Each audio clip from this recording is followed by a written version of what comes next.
Hey, all right, we're back. It's AaronCon2020, day 3. That's the best I have for graphics. It's right there. Welcome back. If you weren't here Thursday or Friday, welcome for the first time. Again, to explain to everybody really quickly what I'm doing is, since Emerald City Comic-Con got canceled this weekend, I'm putting on my own little virtual con right here in the privacy of my own home studio. No crowds, no talking, no handshaking. So it should be a pretty sterile environment and a lot of good fun.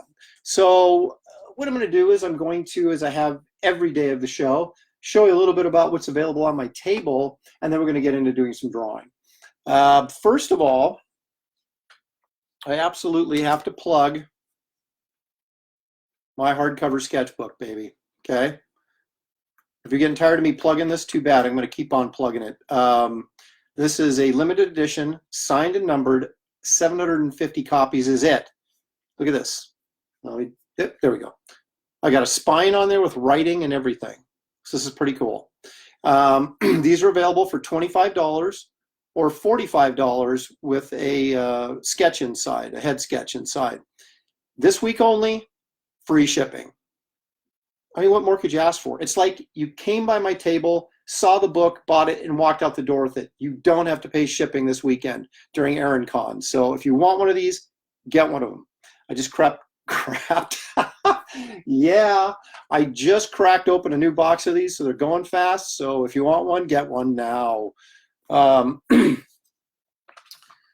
Also, I have prints available. Now these are $15 a piece. They all come signed. Some of them are limited edition, some of them are open edition, but they're all come signed. Some of them come signed and numbered, and they're $15 a piece. But this week only, or this weekend only, for AaronCon, free shipping. So let's take a look at what we got real quickly.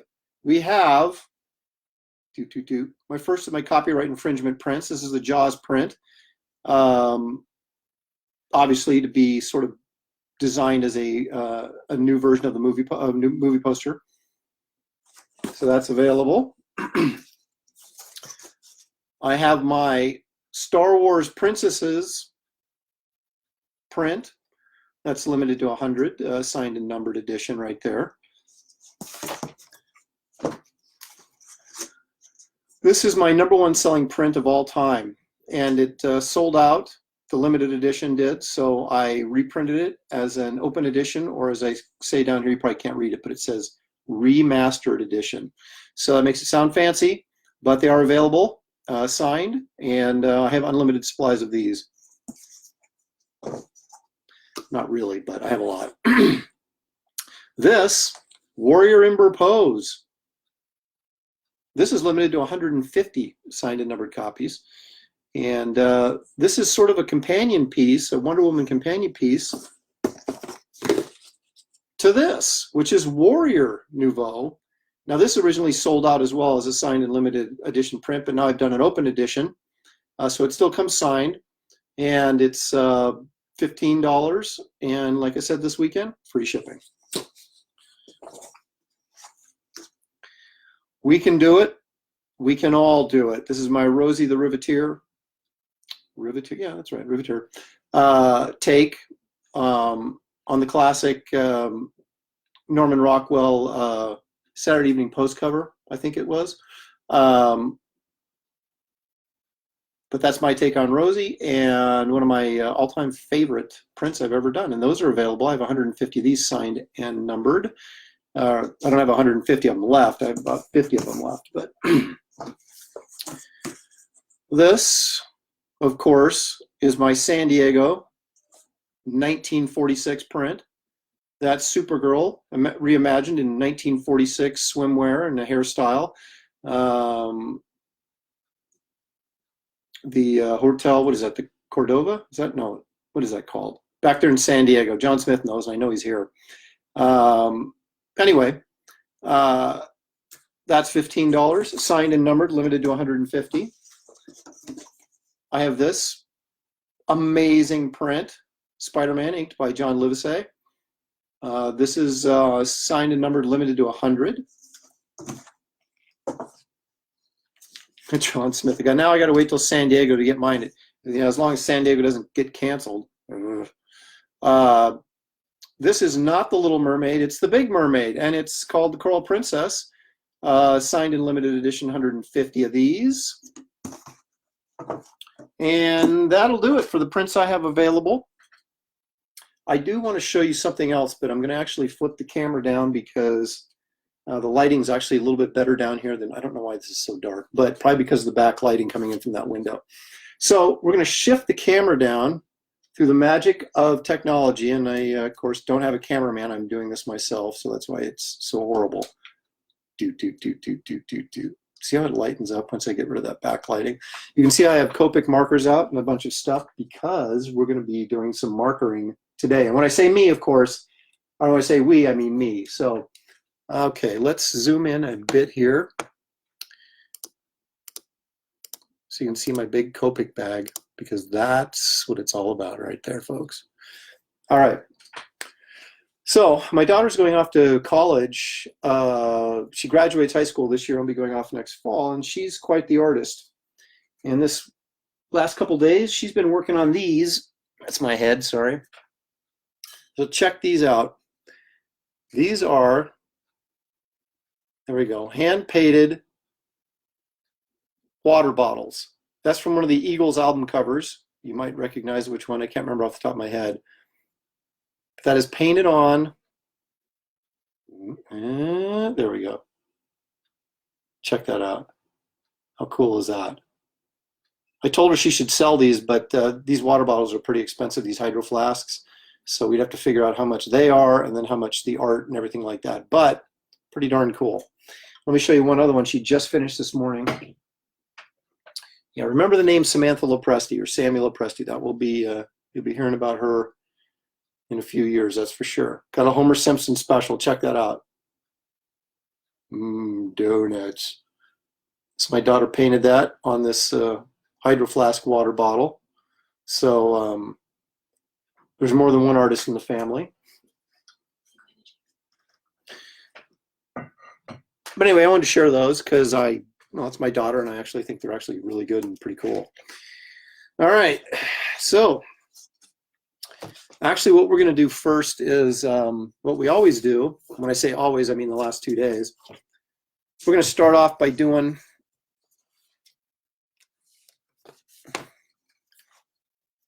you remember these? I just pumped these up like 5 minutes ago. Well, they're back again. My Raw Imagination sketchbook. I'm actually going to do a sketch inside one that someone ordered this weekend to kind of get the ball rolling, and then we're going to jump into some marker sketches that have also all been pre-ordered before the show. Now, like I said, the books and the prints are available right now, right this second. All you have to do is PayPal me at Aaron@AaronLopresti.com. Just make sure you spell my name right, and send me $15 for a print, or $25 for a book, or $45 if you want to sketch in it, and put in the message box what it's for, what the money's for, so I know, and make sure your mailing address is on there, and I'll get right on it and get you it out early next week, maybe even by Monday. Okay, so let me check my list here. Teresa Daly ordered one of these. She wants a Kit Carter, so that's what we're going to be drawing in this sketchbook. It's Kit Carter. I've said this every other time, but again, if there's new people here, when I printed this sketchbook up, you can't. There we go. This is not blank. There, you can probably see it a little bit. Let me move it in. Okay. These are the end papers, and what I probably should have done was leave this blank so I could sketch on it. It's a hard surface, be easy to get at. Instead, like a genius, I made the blank page here right across from the title page, which features Conan, by the way. And so I have to sketch on this without bending or creasing the paper. So I made it like 10 times harder on me than it needed to be. But, you live and learn. Why is the autofocus back on? I'm turning it off right now. Good. Okay, so it's not going to blur in and out anymore. Christian says, howdy, howdy. Mike, nice, thank you. Plug away. The freedom to touch my face as much as I want. Yes. Okay. Sean said it was great to watch you draw Moon Knight last night. Well, we're going to marker Moon Knight up today, so we'll get part 2 of that. Okay. All right. So let's let me jockey this camera around just a little bit more. I like to shake it up. You know, those of you in Southern California, it's nothing new to get to feel the ground shaking. All right, let's get in here a little tighter. A little tighter. A little tighter. All right.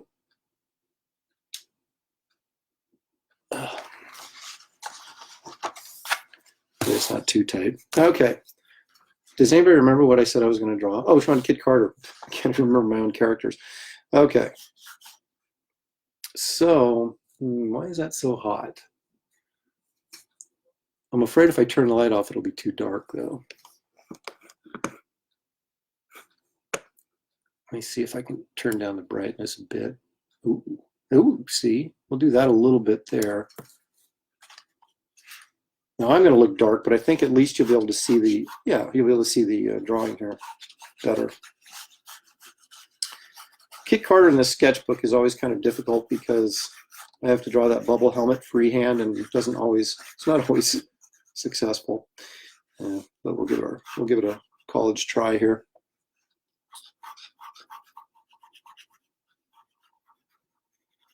So you can see I go in with the basic egg shape for the head.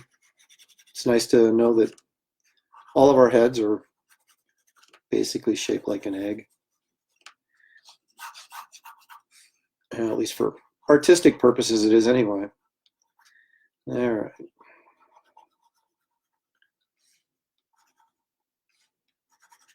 For those of you interested in such things, I'm using a Derwent. It's been a long time since I've used one of these pencils. It's a Derwent Graphic HB lead pencil. So the main reason I'm using it is because it's a thicker lead, and you're going to be able to see it easier on the camera. But I do use these, just not for detail work, just for more of this type of stuff. Okay, so we got to get a curl in there.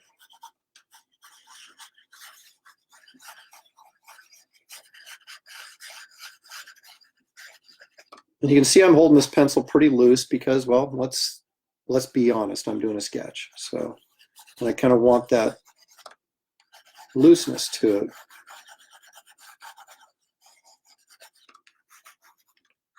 Okay.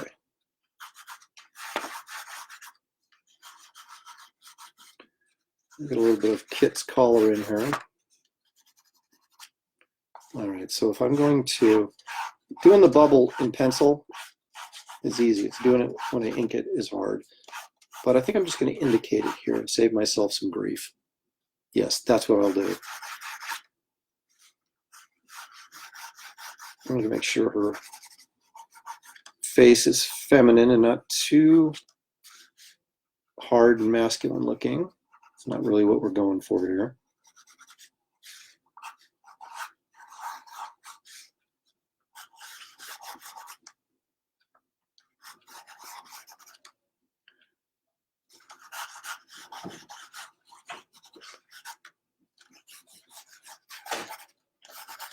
I'm always sort of reluctant to talk too much when I'm drawing these. Okay, well, that's not true. I'm never reluctant to talk, but I don't want to be repeating myself from what I said the previous 2 cons, but what the heck. You can only say so much about drawing technique before you say, oh, Aaron, I've heard that before. Well, you're going to hear it again.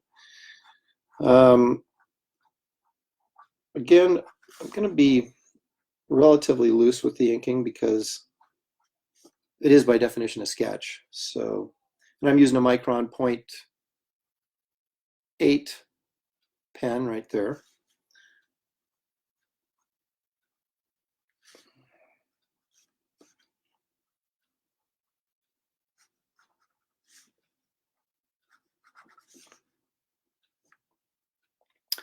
okay, I don't have any new comments, so that's fine. Everybody's satisfied apparently.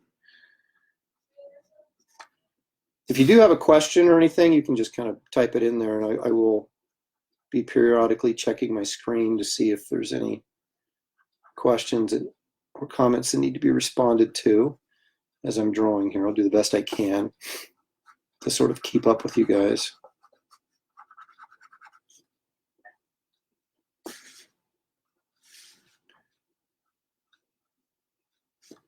Artists will tell you that doing a profile is always the easiest thing when they do sketches because you're only drawing one side of the face instead of both sides. So, you know. Oh, there's a bunch of, you know, I guess if I scrolled, I could see a bunch of the comments that I was like, why isn't there any new comments? Aaron Lopez, I'm at the comic store I work at, so likely I'll have to drop in and out. Aaron, I forgive you. That's totally fine. Yeah, I caught that after the Moon Knight was probably one of the best I've seen. Very right. Oh, thank you. John Smith, whose head? What? I'm coming in late on that. Blank cover sketches available. Mike, no. My total sketch list is completely full for this AaronCon event thing, whatever you want to call it. The only thing I have time to do is these headshots in the books. Love the Supergirl too. Okay, thank you. Nice shoes. I've got socks on. Mike, those are beautiful. Thank you. Thank you. Homer, nice. Yes. Let's see. Beautiful book. Yeah, David knows he has one. Thank you very much. Stephen giving me a shout out for Kid Carter. Awesome. How are you, Aaron? Mike, I am fine. How are you doing? Are you still taking a list? Only on the sketchbooks, Richard. Oh, only on the sketchbooks. Not any on the full-size sketches. Will you be showing the completed sketches of the other works done on prior days? I will in just a minute. Before we actually get started doing the marker on the Booster Gold, I will show you everything I've done off camera, and there's a lot. So let's finish up Kit here.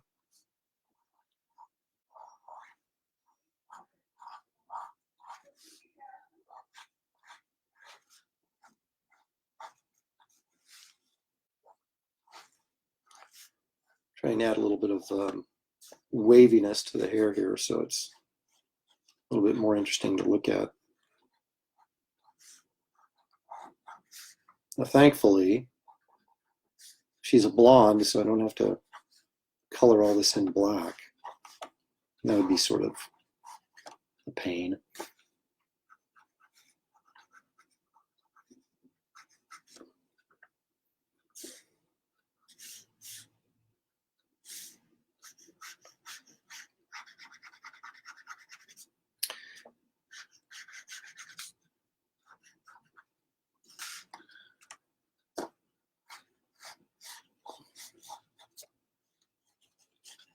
Actually closing in on 100 of these sketchbooks sold, which is pretty good, I think, considering I've only been to one convention. That was Chicago. All the other ones have been canceled so far. We're hoping that, obviously, that once we get out of April, that everything will be back to normal. I'm scheduled to be in a Birmingham, Alabama show like mid-April, I think. And I think it's still on as far as I know. So, and I'm not afraid to go out, so I will be there if it's on. So, oh, it looks pretty good.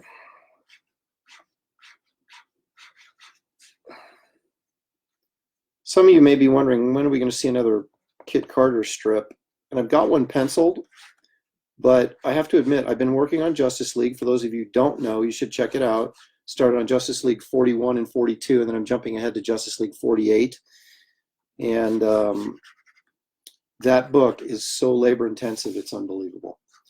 And so all my free time that I would normally have working on other things, I don't have. All I can do is work on Justice League, and it takes me all day and sometimes into the evening to get the pages done. Because there's just so many characters, and I'm doing this whole new alien world thing, and so I have to design absolutely everything. So, I am really hopeful that I'll be getting some Kit Carter out maybe in another month or so. So please bear with me. And that the next strip will be free on my website blog page. So starting with that's episode 7. All right, so there we have Kit. I'm not going to erase much of the pencil there. But there we have Kit Carter. Let me turn it so you can see it. Yep, there we go. So there's Kit. I'm going to pull out just a little bit here so we can see the whole book. All right, I got to check my list here in my Batman book to see what number this is.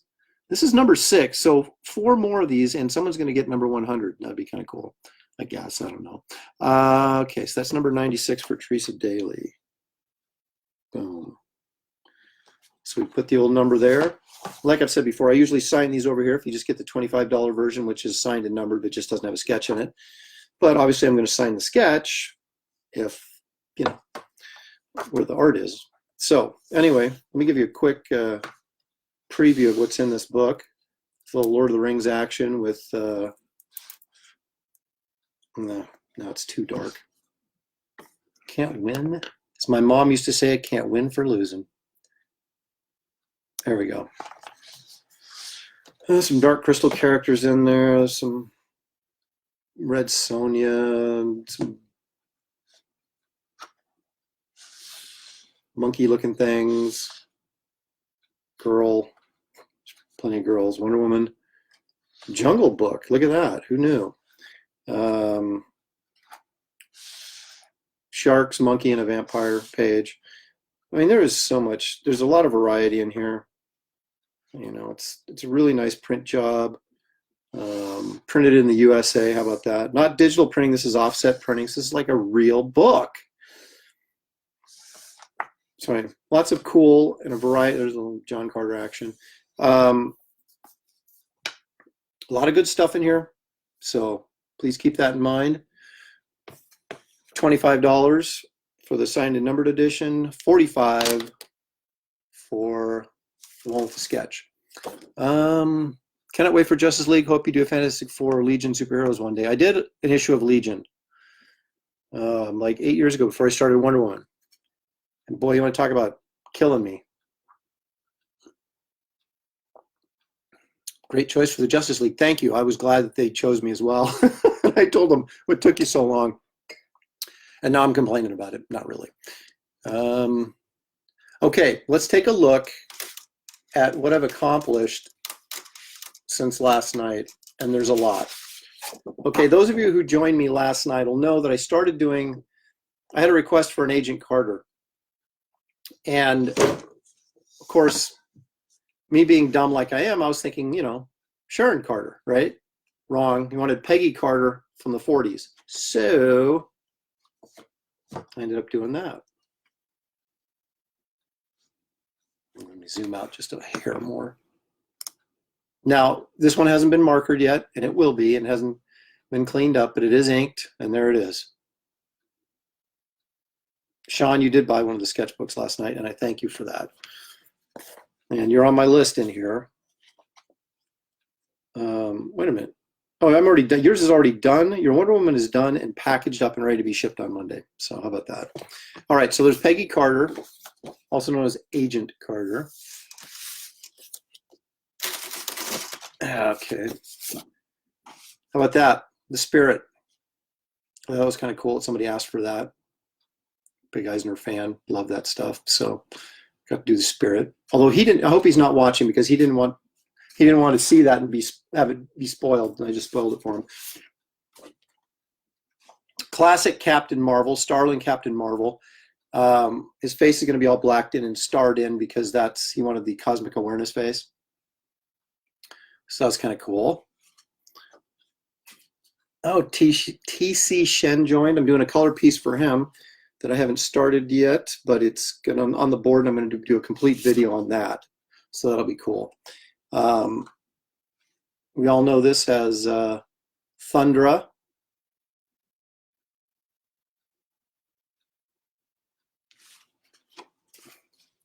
You're saying, can there possibly be more, Aaron? And well, yes, there can. Okay, that's the Huntress that I had not, the Huntress bust that somebody wanted that I finally got it inked. I haven't got all the blacks in there yet, but so that's coming along quite nicely. And then we had a Green Lantern, speaking of Justice League, for Jeff Ellis. And that was, so that's what I've got left. That's what I've got done. And I've got, I think I have a Wonder Woman, a Batman, a Wonder Woman, a Batman left to do. So not too many, but all these have to be markered up. So let's do that. I erased this Booster Gold, so he's clean and ready to go. And I'm going to hope and hope and hope and hope that these markers don't make my black bleed. Everybody I talk to says, oh man, the Copics, they never make the black ink bleed, and they do all the time for me, so I don't know what they're using, but it's a little frustrating. Of course, like I said, I use slick paper, and the ink sets on top of the paper rather than really soaking in, so that probably is adding to why I'm having some issues with occasional bleeding. Not bleeding, but like it'll just hit a spot and smudge for some reason, and probably because it's not completely dry. But this was done 2 days ago, so it darn well better be dry. We'll try something easy like his hair. Can't screw that up, right? Get in here closer because I'm going to work on his face. Okay, that's as close as I can get. Okay.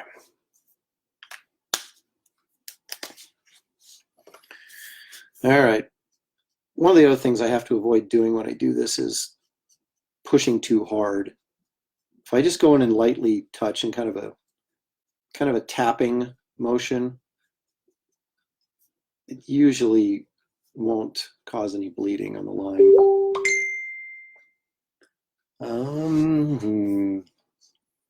You get to see the art studio perspective. That's right. This is just a 0, so you can't really.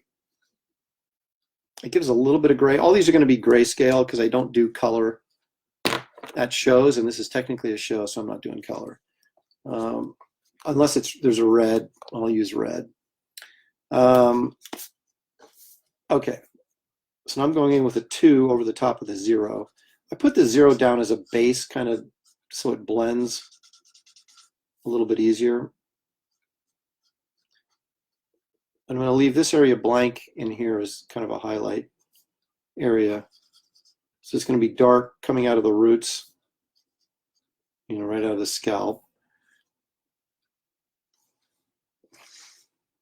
Yeah, so you can kind of see there how I've got that dark edges and then the highlight through the middle. Give it a little sheen. I don't mean Charlie. Okay.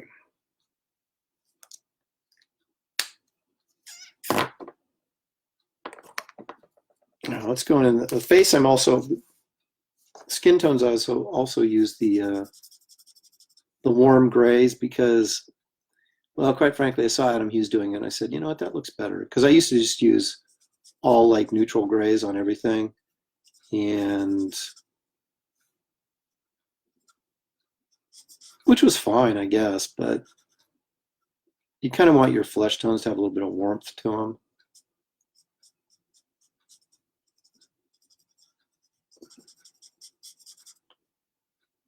The only time I use the detail point is when I'm working in the face, small area. Everywhere else I'll use the wider tip. Funketeer R. Solis joined. Funketeer, I love that. Okay. Okay. So I sort of have to figure out where I want my light source coming from, and I always inevitably end up having it coming from this side. Don't ask me why. because I don't know.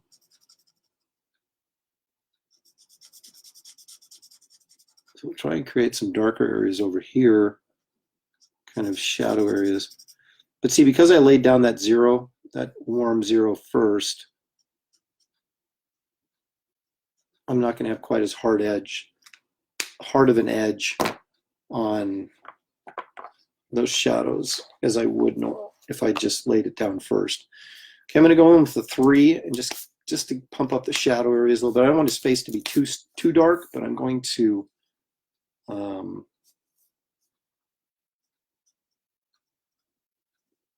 and obviously the more marker I put on here, the wetter and more bleedy the marker is going to get, so it will blend considerably easier as I add more. And you can get a little bit of let's see if I can get this. You can see you can get kind of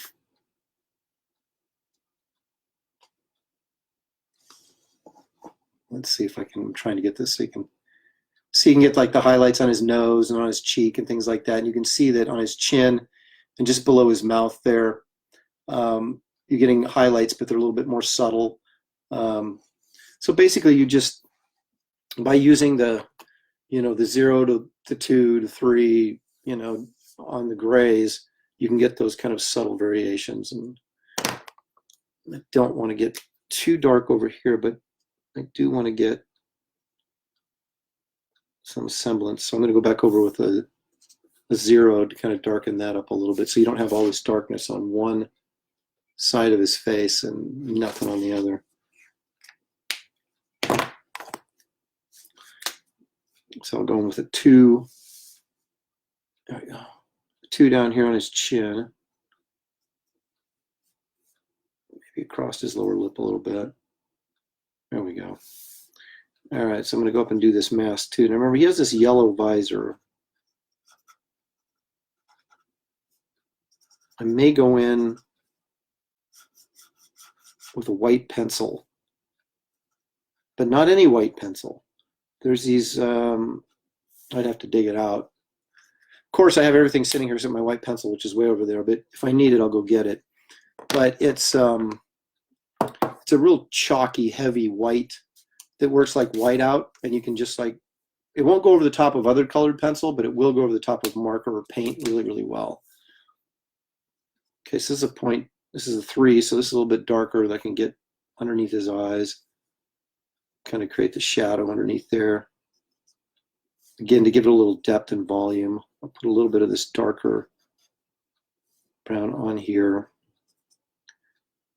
to give us some highlights in the mask, so you guys can see that a little bit better there, how that's coming together. All right. Now the goofy thing with Booster's costume is, let me get this up here a little bit. And I already pulled up some reference, if I can get my mouse over there. It's like his collar's yellow, but the mask is blue. So I got to be careful here that I don't do something dumb. Okay, so I'm not going to use blue, but I am going to use a cold gray, and which is really a cool gray, excuse me. These really kind of push into the blue spectrum. So up against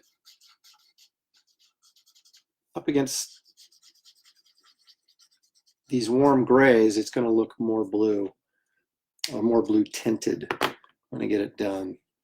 So it's kind of amazing how your eye sort of can make these things,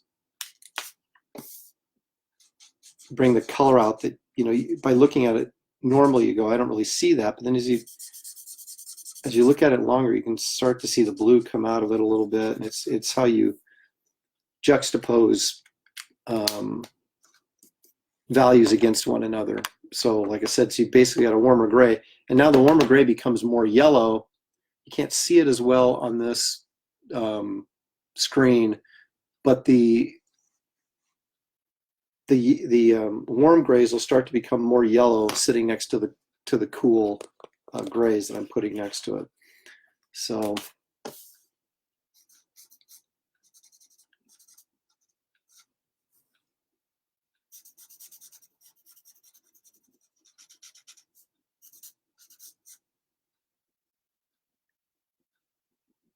Okay, not bad enough. I really want to go dark under there for like a shadow under his chin. I'm going to go in with this is a cool gray 5.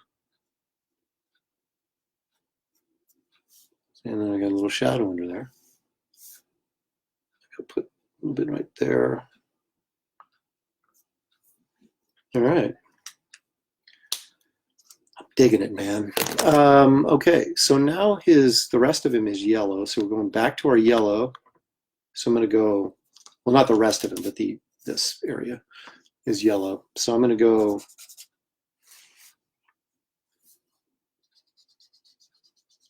going with a warm gray 0 again.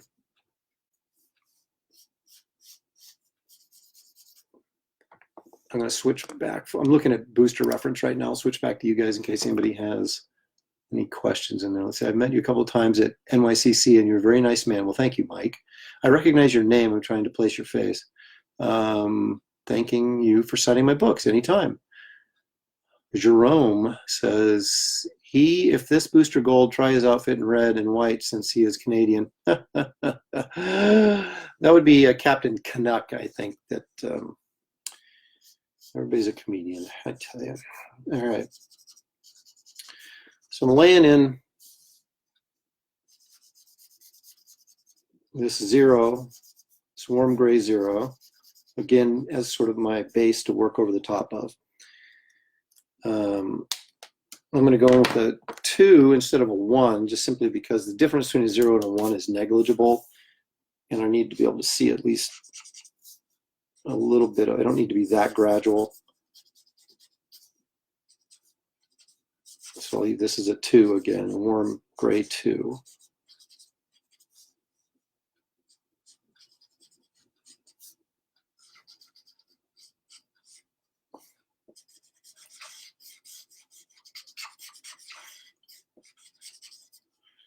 Amazing thing is, no matter how many times you fill these pens, they run out of ink and you got to fill them again. But we'll get through booster, I think, before I have to refill anything. So now that I have that warm gray 2 on there, I can actually go over the top of that with a 0 again, and it'll actually will darken it up a little bit. Like it's almost like math, like you're adding, you know, a 0 over the top of a 2 is going to make it, I mean, the 0 obviously isn't 0, you can still see stuff, but would make it, you know, a little bit darker. And I can use the 0 to blend because these highlights under here are the 0. But if I keep pouring on 0 over the top of 0 over the top of 0, it's going to get darker. It's not just going to stay the same value. It's going to get darker because it's like watercolor. If you just keep putting layers of it over the top of it, it's going to continue to get darker.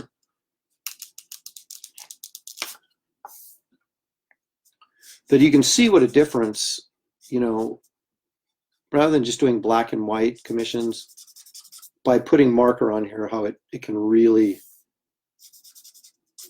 make these three-dimensional and bring them, give them some volume and really have them come to life a little bit more. And I do like black and white a lot, but I figure if I'm charging, you know, $200 for these at a show, that you want to get, you know, as much out of them as you can. Gold chest, gloves, trousers, like how old Bold Booster's costume is. Yeah. Well, all these things are pretty much designed with primary colors when they were designed. So, okay, this is where it gets. I always thought that was odd that his star was blue, right? The star should be yellow, but it doesn't work because it's surrounded by yellow. Okay, this is what's happens. Do me a con. I start pulling pens out and laying them down, and then before you know it, I got a mess everywhere and I can't find anything. So I'm going over this with the star with the cool gray again. Maybe I'll go the 3 here. I'll just kind of outline it so it jumps out a little bit more.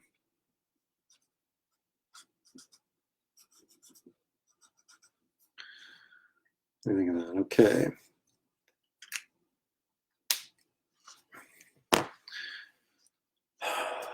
Okay, so I'm going to double check my reference really quick. Okay, so all of this area in here is blue. This is yellow. That's blue. I'm going to do the yellows first so I don't get confuse myself and do something I'm not supposed to do. Okay. So these are yellow here. Oh, let me get up there so you can see. So this guy's yellow. His gloves are yellow. And again, I think if I don't push too hard, these won't bleed on me. It's a little bit calmer environment here because even though I'm talking to you, I don't have to actually respond to questions, which then makes me think, and then you get your mind going one direction, and then suddenly you're screwing up your drawing. But it's a much more relaxed environment at home when drawing these things than it would be at a show where you're talking to people or you're stopping to sign books and all that kind of stuff, and which is fine. I mean, that's where you go. I mean, I enjoy meeting people and enjoy talking to them. In fact, I enjoy talking to them more than actually do working at a con like this, drawing this stuff. But also got to pay for the trip, so. And a lot of people come for this stuff too, A lot of people come to get their books signed. A lot of people come to get art. So you got to be prepared to accommodate as many people as you can. Where's my 2 at? Oh, it's over here. Okay. Yeah, sucker's running out. Well, you guys might get a demonstration on how to refill one of these pens.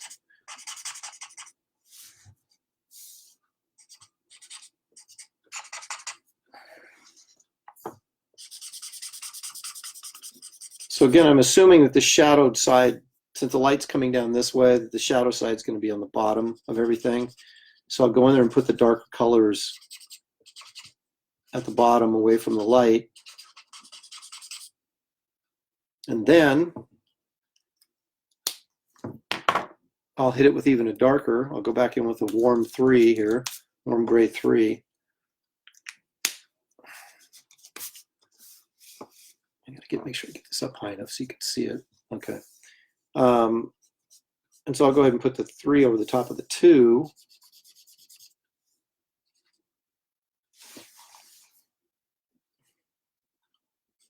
Get it on his knuckle, and then the lower side of each finger, bottom side of his hand. We'll do the same thing here.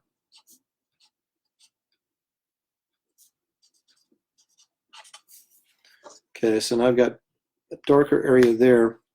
So now I'm probably going to go back in with my 0 over the top of this 3 and blend it a little bit. Try and blend it a little bit here like this. Right. Do that here so it blends in a little bit.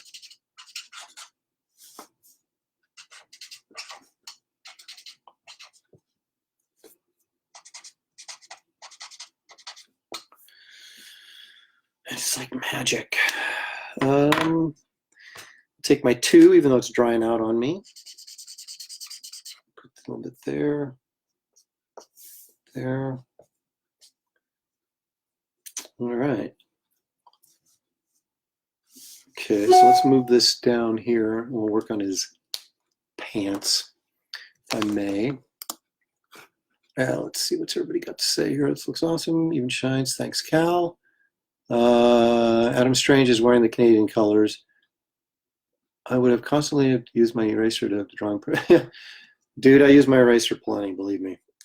You can't erase this stuff, though, so you can't make a mistake on this unless, although I do, but one thing, I worked in commercial art for several years before I broke into comics, and you learn how to fix stuff pretty quickly and efficiently.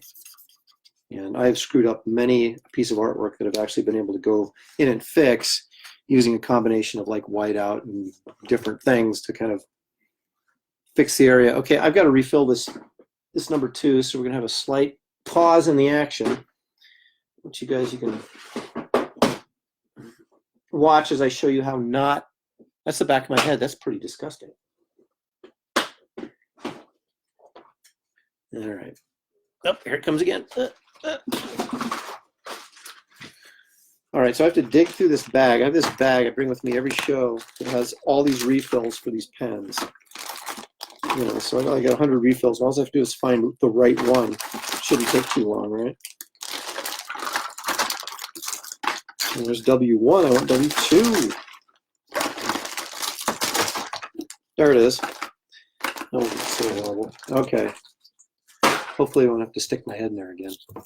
All right. So what are we going to do? Well, I got this thing, right? These are the refills. I'm going to take the lid off. Okay. I'm going to set that down for a minute over here. Okay. So I got to find my pen that I need to refill. There it is. The old number 2. Here comes my head again. All right, so I'm going to pop the cap on the thick end of the pen, right? And come in with a piece of tissue paper. I'm going to grab this sucker, pull it out. It's pretty simple. You can actually buy new tips for these as well. Okay, so I'm going to take this. Okay, you know what I'm going to do? I'm going to move this drawing in case I spill it so it doesn't ruin that. Okay. Okay, so basically I'm just going to put this like this. Squeeze in about, I put in way more than I should. Should probably put about 6. I was going to put 10 or 12 because I hate refilling all the time, but also run the risk of overflowing, so you got to be careful. All right. Shouldn't have to refill it again, but I'll put that dude right there. And I'll grab my, put it back in, lay it on its side for a couple seconds, and let that ink soak in, and it'll be ready to rock and roll. And we can finish Booster's pants as I grab a drink of water.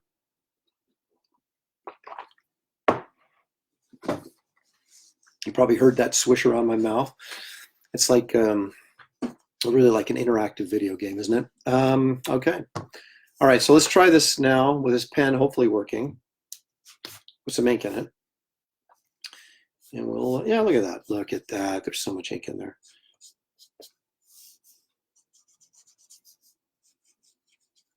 I'm going to shadow all this in because it's dropping back behind him. There's a little bit of foreshortening going on there.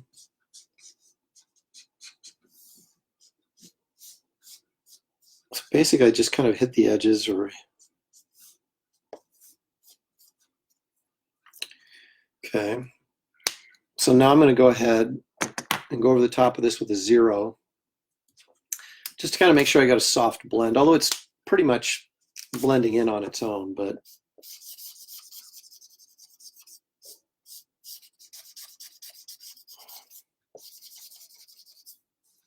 that way I can soften it more, right? I'm not necessarily trying to get like an airbrushy look because I always think that looks kind of cheesy, but I don't want it really looking blocky either. So I try to kind of get a happy medium here of a soft edge that still has a shape to it. All right, around like that. Okay, so now we're going to go in with the 3 to get some areas a little bit darker. Then I'll go back over the top of that with a 0, and then we'll move on to the blues. And before you know it, Booster is going to be done.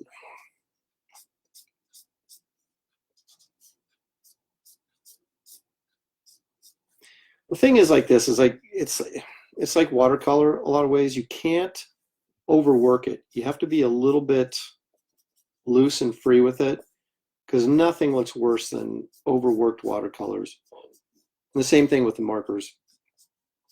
That's why I'm dropping this in so fast, because if I'm just start noodling and I'm worried about, you know, every little edge and, you know, is that soft enough or whatever, it's going to look overworked and it's not going to look professional or good when I'm done.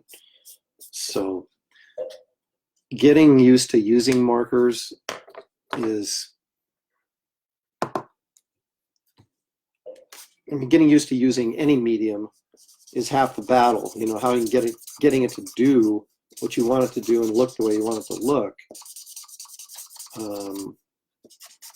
You know, understanding value and color and all that stuff is also extremely important, but it also can be challenging just learning how to use the materials correctly. And then you have to make sure you're making good choices once you do learn how to use the materials. Okay, let's see if we can take a look at that and we can kind of see how that works. So you can still see the shapes there, but they're soft, you know, so that's at least how I want it to look. Everybody, you know, kind of has their own thing, I suppose, on how they want, what kind of stylistically, what they're trying to get stuff to look like. David Drabick joined. Excellent, David. David has the oddest, most bizarre character choices when he wants commissions from me. I just did a Kangaroo for him. And I can't even remember that Superman, that obscure Superman villain he wanted, that I did. I know he had a beard and a horn coming out of his head, though, which is bizarre. Okay, so this is all cool gray, 0, right? So I'm putting it down as my base. And again, when I get around these heavy black areas, don't push very hard. Just kind of go right next to them and let the marker will bleed a little bit. Because if you start working over the top of that black, you're probably going to break it down and it's going to smear a little bit. At least that has been my experience quite frequently. And I'm not someone who practices what I preach. I always do what I'm telling you not to do, and then I always end up smearing stuff, and then I got to fix it. So, thank goodness for whiteout. Okay, so basically that is, again, just sort of a base to lay the rest of the markers over. Where do we go here? 2.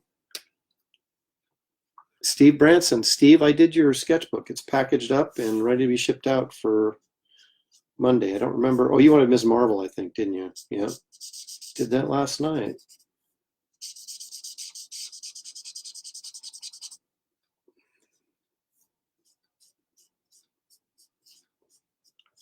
Again, trying to keep in mind where your light source is and where you want your shadows and what you want light and what you want dark.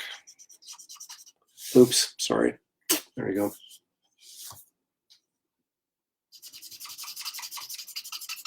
I got my chair all out of whack when I was filling that, so let's get back there so we can see what I'm doing. Okay. I make all sorts of weird sounds with my mouth while I'm drawing, so I apologize. My daughter's like, quit making that noise, and I'm like, I don't even know what she's talking about, so.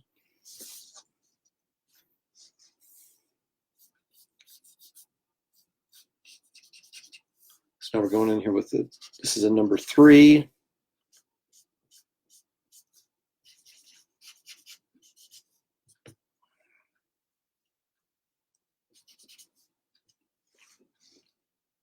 Okay, oops, I gotta get this guy, because I forgot about him.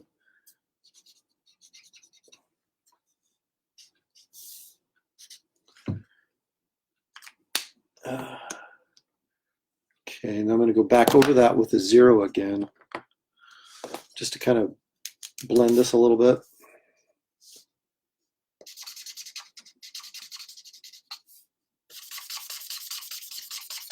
That's the thing, I don't need those highlights in there to be that hot, like white. So I'm going to just go over the highlights with the 0, and you can see it. The 3 bleeds into a little bit, but you can still see the highlight. Get in here closer. You can still see the highlight running right through here, but it's not as obnoxious if it was like pure white, because it wouldn't be on a costume like this.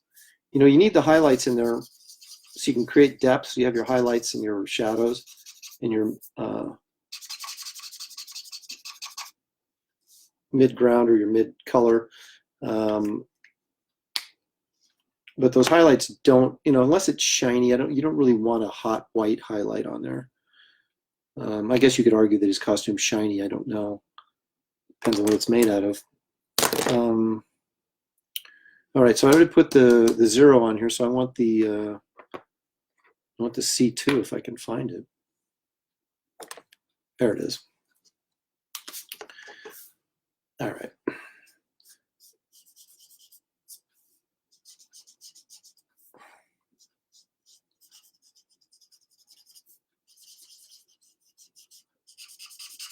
Great. Now my C2 is running out. I'm telling you.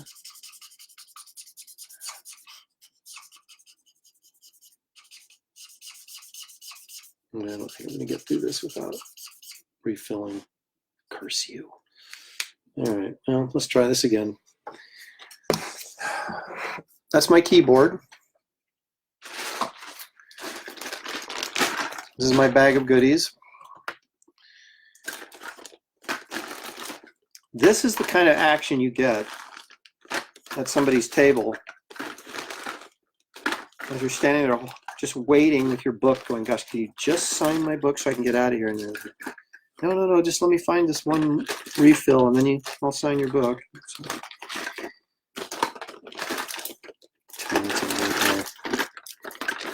A nightmare.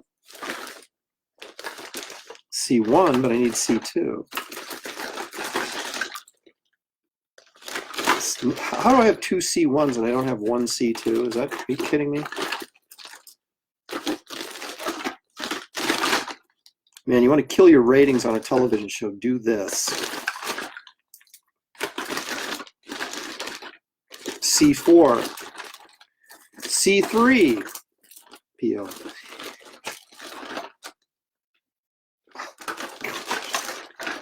You know, I'm going to sit here for a half hour and look, and then it's going to turn out, oh yeah, I don't have any C2. I ran out, remember?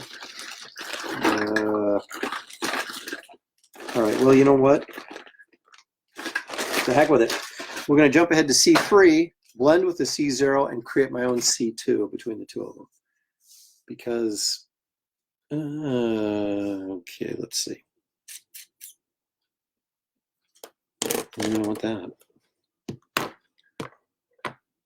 Okay, here's C3. So we're just going to go in. It's going to be a little bit darker at first, but when I hit it with that, zero, it'll be fine.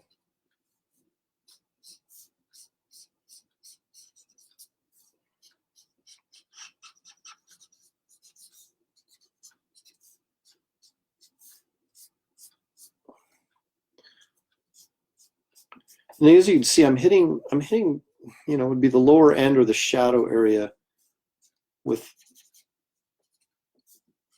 the darker colors, right?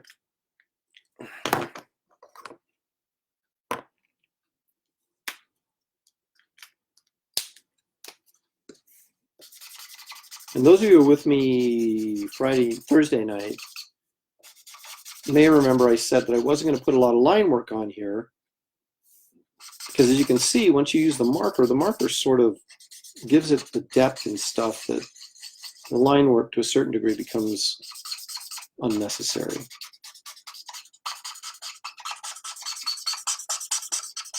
And a guy like Adam Hughes doesn't use a lot of line work because he relies totally on his exceptional figure drawing and his exceptional coloring skills that create volume and weight on your characters, which is kind of what the line work is supposed to do.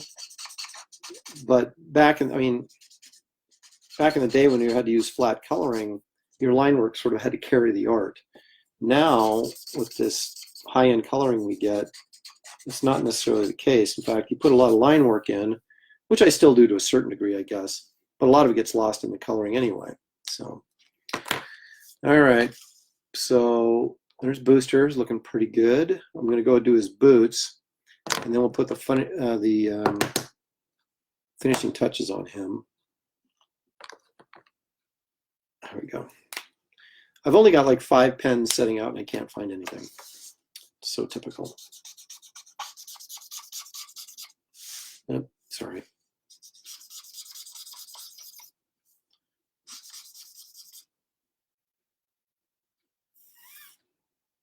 Sunk my... Zane, you come up with these jokes and I have no idea what you're talking about.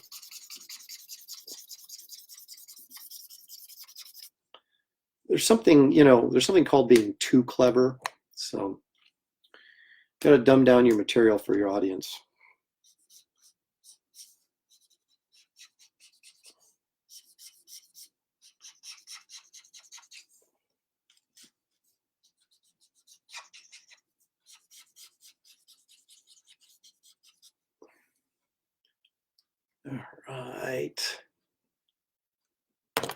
Kristen says, those colors are really starting to pop. Yes. Like I say, once you start laying them side by side, they sort of take on kind of their color characteristics that they're, even though they're technically gray values, they do lean in certain directions, color directions, and those start to show up pretty obviously when you lay them down next to each other.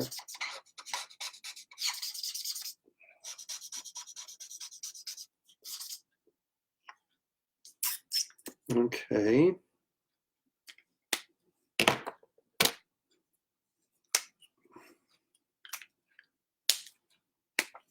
going to go in with a 3 again, just to kind of put a little more shadow on this foot, just kind of back there, and just a little bit right here. Now also, by putting a dark line here that doesn't go all the way to the edge, right? So you have a little bit of a highlight on this side of it. That helps round the shape and give it a three-dimensional quality that wouldn't be there normally.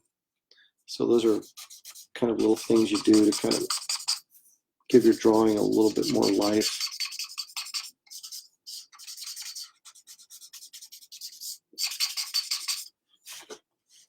Okay. Let's see, I'm going to zoom out just a hair here so we can see all of this.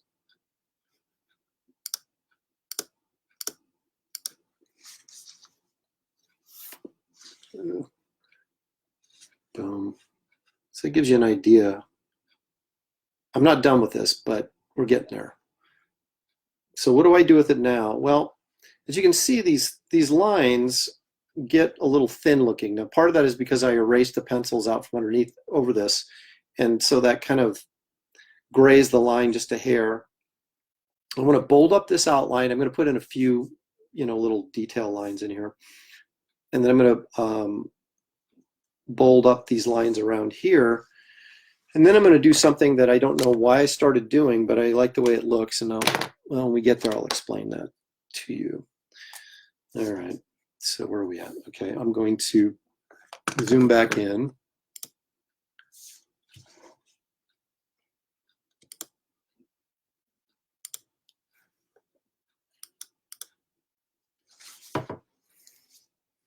See if I can maybe earthquake. Okay. There we go, that's better. Okay, so maybe I'll come in here and just put a little bit of line work in here.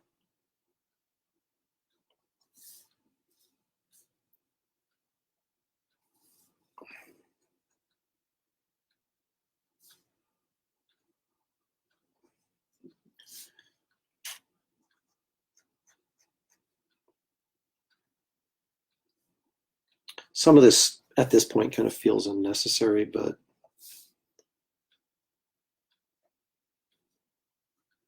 force of habit.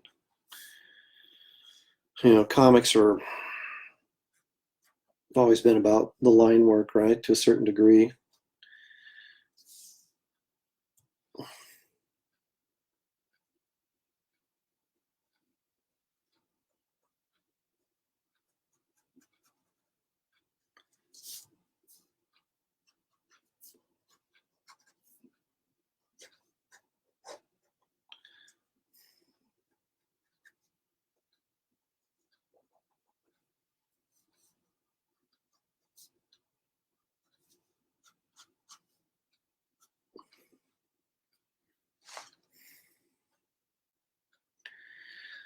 Okay.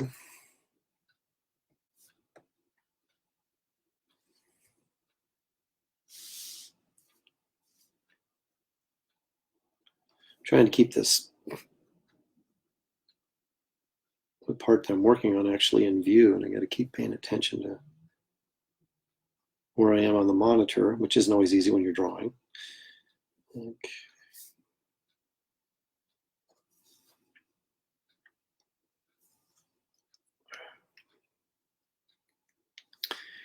I might get just a little bit bolder here and make some of these shadow areas on Booster's blue a little bit darker, so I'm going to go in here with a 4.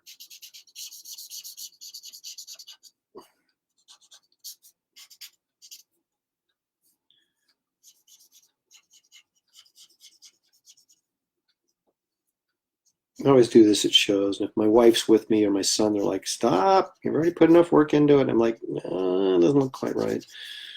So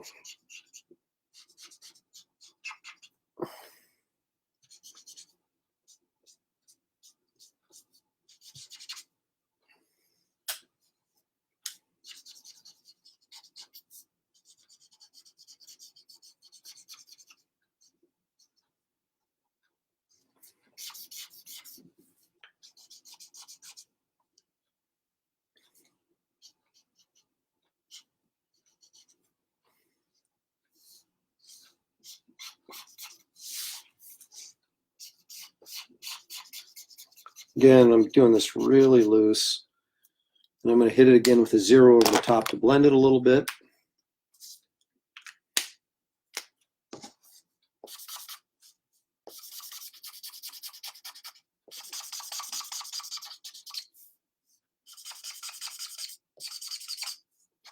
At this point, I've got so many layers of ink on here that it's real easy to blend it because the surface is still fairly wet.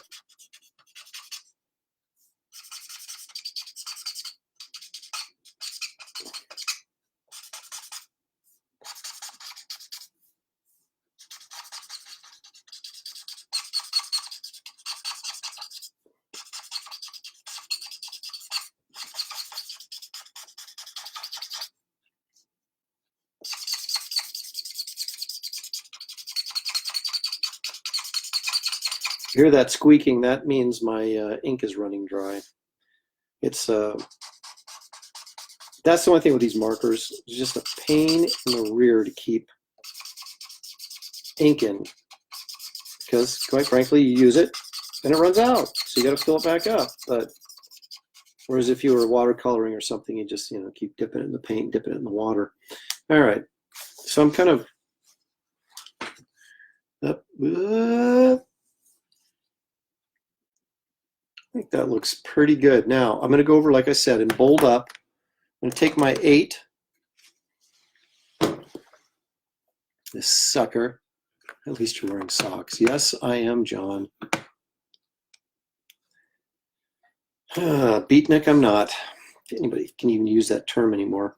Okay, so I'm going to go over this with the intent of making this line thicker. So I'm going to press a little harder, make sure that the edge of the pen, I'm not drawing on the side of the pen, but on the front or the flat edge of it, or I should say directly on the tip, so I can get this bolder. And it creates kind of like this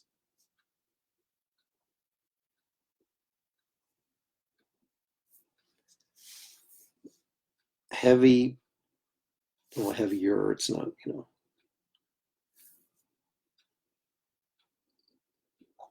it just sort of creates the illusion that this is a finished piece of artwork as opposed to a sketch.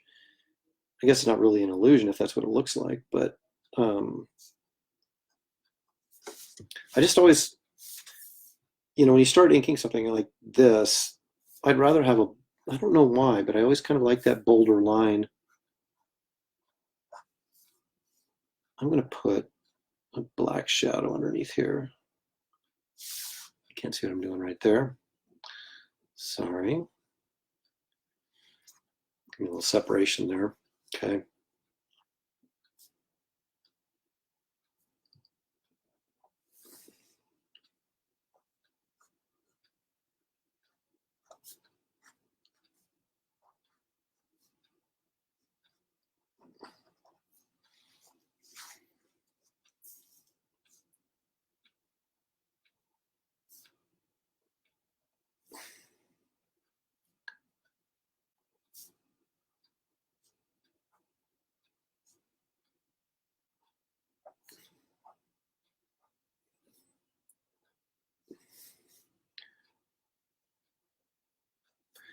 And just as a stylistic thing, I'm not going to go in and mess with the boldness of the interior lines, just the outline.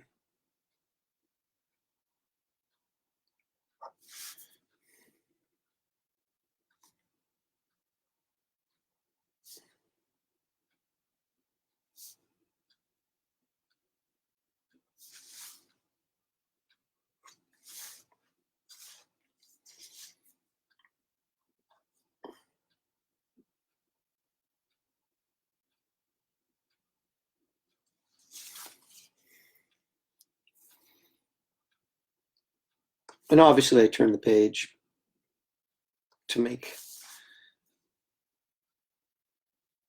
my stroke from left to right easier.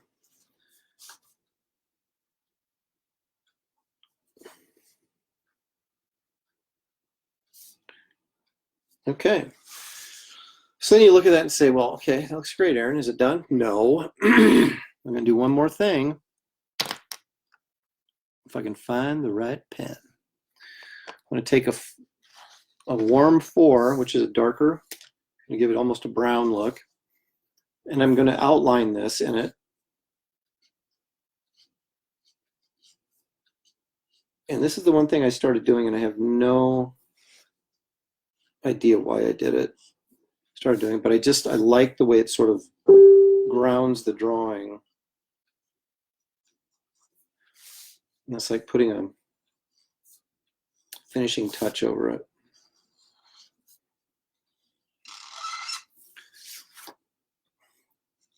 And of course, this is running out of ink. I just filled these things. Well, I guess I should say I just filled them before I left for Chicago, and then I did like 12 sketches in Chicago, so that's why they're all empty. You know, you might have thought of filling these before going on the air, but I was actually drawing before I went on the air, so, you know, I can only do so much at one time. You can see it kind of, we'll get in there closer in a minute, but it kind of gives it a glow to it. I don't know. I just like it, so that's why I do it. And I do it so that I guess people, when they get a piece from me, like they see something like this and go, wow, that looks really cool. I want something like that. That when they get their piece, it's going to be similar, at least stylistically, even if it's not booster gold or in the same position or whatever, but I'm using the same techniques. So if there is some consistency there, come on, get me to the finish line. We're almost there. Listen to that squeak saying, I'm dry, I'm dry. All right, so I might go in and darken up his eyes, just his eyes and his eyebrows a little bit, because they've been markered over and kind of grayed up a little bit.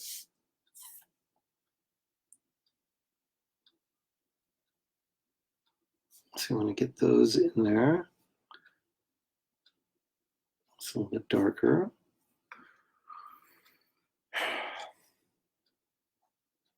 Darken the outline around that face a little bit.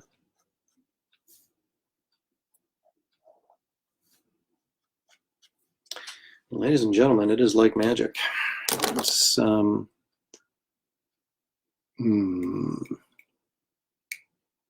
know if I'm gonna, well, I'm going to take just put a little dab of gray in his eyes, in his pupils, I mean. Boom. All right, so then the last, but certainly not least, thing to do, I'm going to sign this sucker so I can claim total responsibility for it, good or bad. All right, so let's zoom out just a hair and take a look at this and see what it looks like.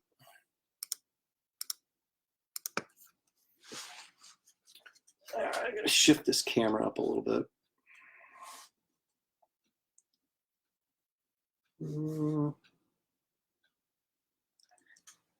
Now, if I zoom out too far, you can't really see it well enough, but you get the idea. I think, let's zoom in just a little bit so you can see exactly what that outline, the dark line and the outline does for it.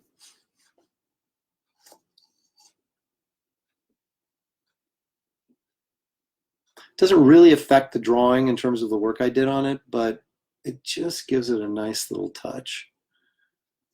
And so there we have Booster Gold, ready to be shipped to, I can't remember who ordered this, but somebody will get this and hopefully be happy with it. Yeah, Booster and his collar. Okay, so what we're gonna do is we're gonna take slight interlude and go, wow, Aaron, do you have a sketchbook? Well, I do. It's a hardcover, and it's a limited edition, signed and numbered, 750 copies. If you honestly look at, if you follow my work or you're a supporter of my work, and dare I even say a fan of my work, and you don't have this book, I don't even know what to say. I should turn the camera off right now. It's got some really good stuff in it. It's $25, free shipping this weekend, signed and numbered, and you can get a sketch on the inside, like Kit Carter, if you want, for an extra 20 bucks. So it's $45. Free shipping this weekend. Okay. I'm going to take a drink of water. Excuse my arm.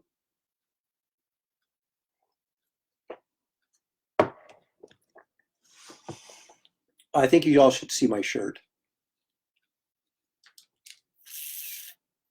This is last year's WonderCon shirt. I wore black because it's slimming. That's Lee Weeks Batman, I think, on there. So I just want you to know I'm representing my comic bookiness by wearing that shirt. All right, that is a blank board that I'm now going to put something on. The question is what? Well, I'll tell you what I'm going to put on there. I'm going to put on there Moon Knight, because I promised you guys I'd finish Moon Knight, and we're going to do that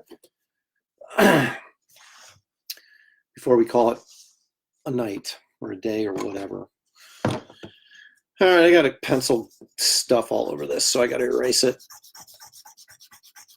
These pink pearls are great for these little ones that sit on top of the pencil. They're great for erasing detail, but yeah, for large areas, not so much. But that's what I've got, so that's what we're going to use. You don't have to get every pencil line because it is a sketch, technically speaking, but I try to get enough of it off there. It doesn't really kind of get in the way of the drawing.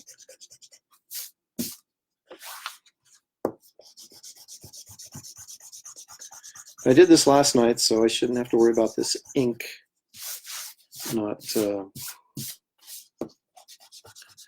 or ink not being dry. This is not going to be as time consuming as Booster Gold was to do the marker on because, well, let's face it, he's white.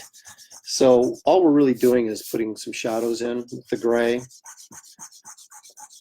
and hopefully not getting too carried away because, I mean, I want him to be white. I don't want him to end up looking like he's the gray Moon Knight, you know?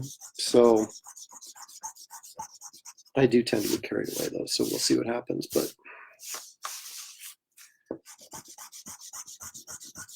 whenever anybody orders a white character at a con, you're like, oh, thank you, Lord.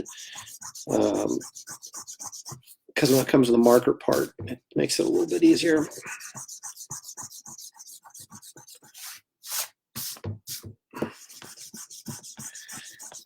But do I charge him any less for it? No, no, not at all. Okay, that looks pretty good. Dare I say good enough for government work. All right, so we have the Moon Knight. Most of the pencil off.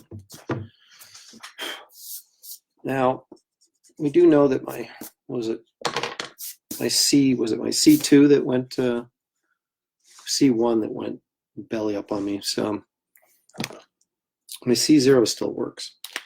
Okay, so I'm going to go in and lay. If we want 2 or more sketchbooks, do we have to buy 2 sketchbooks? If we want 2 or more, head sketches, do we have to buy 2 sketchbooks? Yeah, I'm not doing any, all these sketches, this is for Christian Quintos. I am not doing any sketches like this outside of the books because my list is like epically full. Now, if you want to contact me about getting a separate head sketch at a later time, we can probably work something out when my schedule opens up. But as far as the head sketches in the books, that's the only new art that I'm taking on this weekend because I've got so many of these that people already contacted me about to do that I can't really can't squeeze in anymore. So does that answer your question? I hope so. Thank you, Nick. Okay, so we're going to go with the 0 again. Again, we're going to say he's being top lit. So all my shadows are going to be on the bottom side here. This is all going to be 0, so you're not going to see, it's not going to be real dark. Let me zoom in.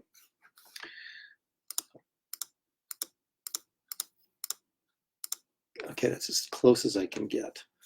So you can see the gray in there a little bit.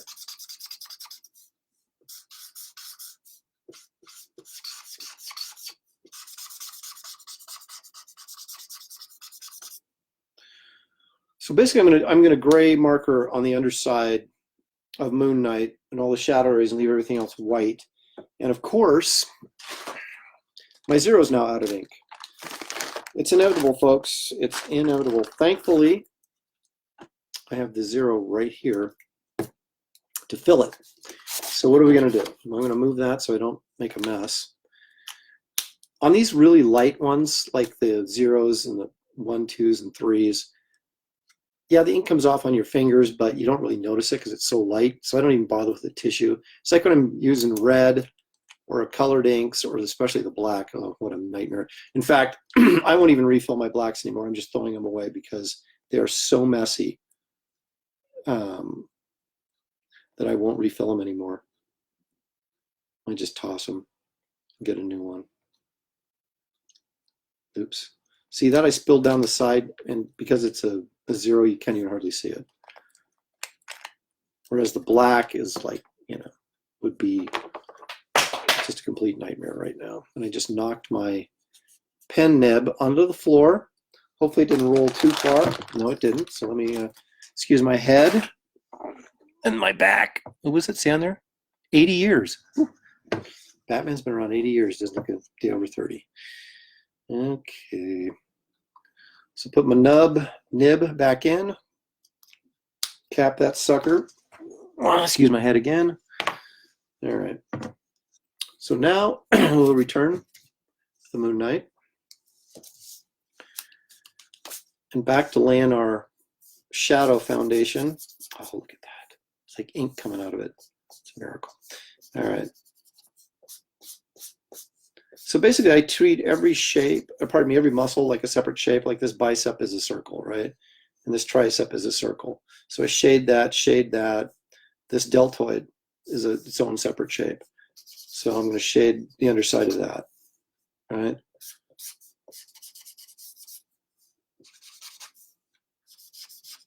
So I usually, you know, I look at the figure, I break it down into parts and sections and treat each section as its own shape.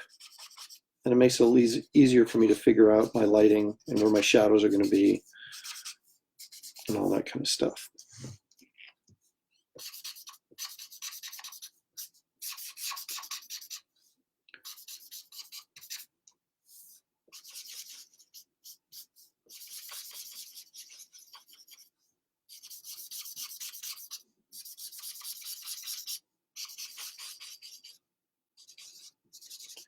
Again, I don't want to press too hard with this because I don't want to be in a situation where I'm making these blacks bleed. And I just think because these markers are, you know, alcohol based or whatever, that even though the pens aren't supposed to bleed, they do if you push it too hard, because eventually that alcohol, I think, starts to break down the chemicals in the ink. Okay, so with this light sort of gray, we'll get down here and do his legs.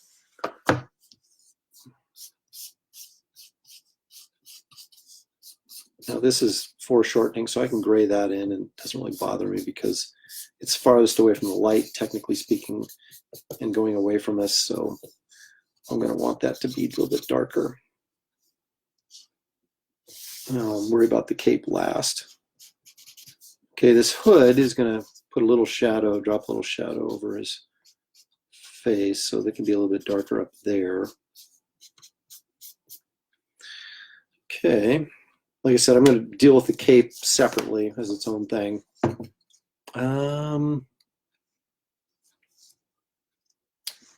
Thank you, Nick. Thank you, Cal. Thank you.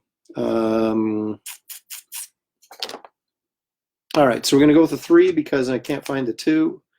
And let's hope it's not too dark. I don't think it will be. I'm not going to go too far into the white with it. Just kind of a little bit here.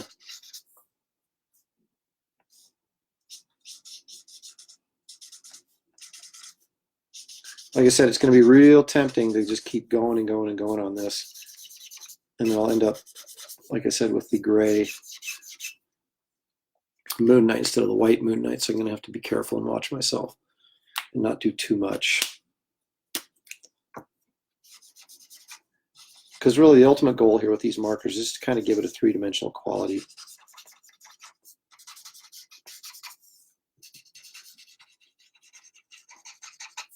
And this 0 will help blend that 3. Okay, and that's it. That's all I'm doing to that hand. I'm not going to mess with it anymore. Famous last words. But I'm not going to. Okay, so we go in there with the 3. And then we'll hit it again with the 0 on either side.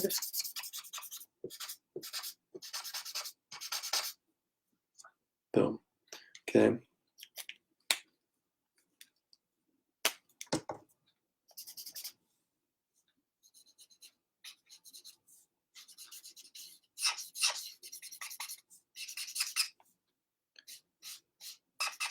God, my 3 feels like it's running out of ink again. Didn't I just fill this? Am I imagining things? I could have swore I just filled that.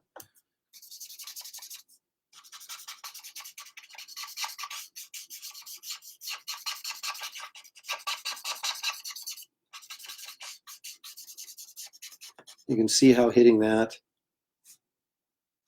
3 with the 0 really just sort of softens it, blends it right in there.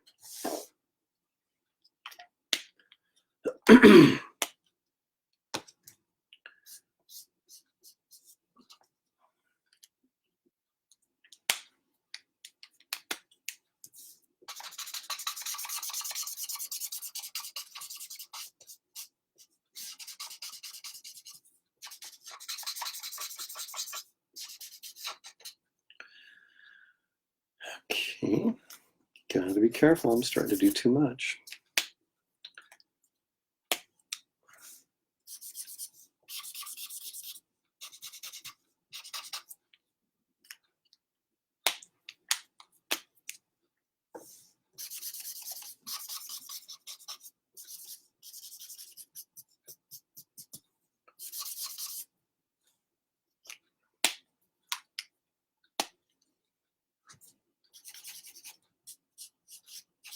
Well, it's pretty basic stuff. Like I said, I'm just kind of knocking the 3 in there and then going back over the top of it with the 0 to blend it.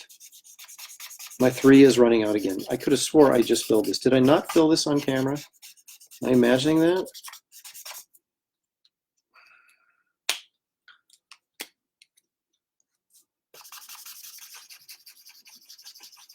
So here we go, back over the top with the 0. Soften the edge of that 3.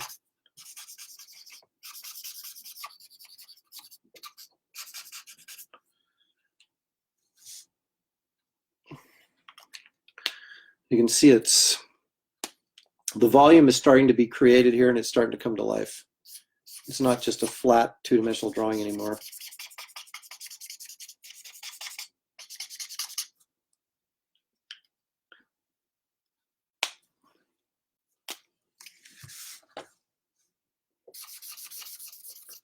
Art T. Bear joined. Thanks, Art. Squeak, squeak, squeak. It's drawing time with Aaron Lopresti. My pens are drying out again.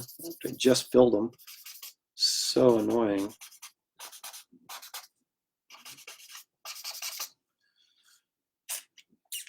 Okay.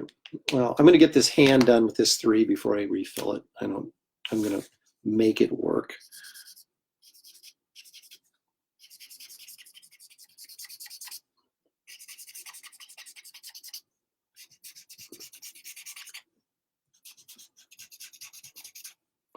I wonder what that squeaking sound would be like if you like had a horror film and it was just like you could just hear it coming down the hall. Squeak, squeak, squeak. It's the marker man. No. I don't know if it'd be terrifying or just annoying.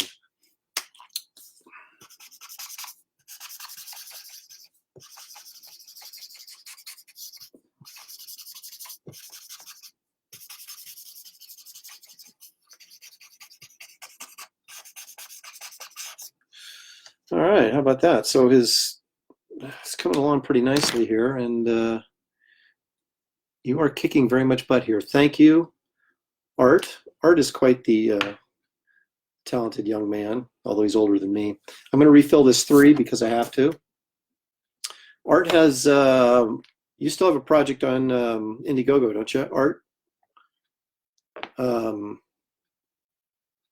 What can I plug it? What's it called? It's called, I did a cover for it, didn't I? Mecha, what the heck? Help me out.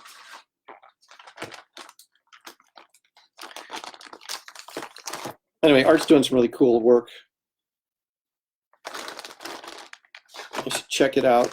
I know he has a YouTube channel and he has a, oops. Yeah, look at that, C3. Leroy, still, Art says he's as old as dirt. Leroy, you know, you've been complaining to me that you missed the deadline for the sketches. I'm sorry, man. You always got to be checking with me because you just never know. Chrono Mechanics, that's Art Taber's thing. And I believe he still has it going on Indiegogo, so you should check that out. It's really kind of more cartoony type stuff, but I love it. I really think it's cool looking. And he does really tremendous commissions as well. Okay. Jim Chung joined, ladies and gentlemen. The awesome, the great, the talented, the really soon to be, if he's not already legendary, Jimmy Chung.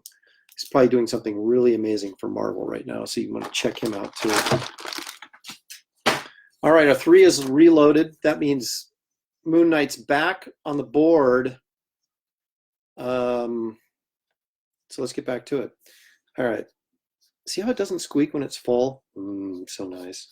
Okay, so we're going to go in again with a 3 on the shadowed areas here. Again, our light sources from the top. Okay.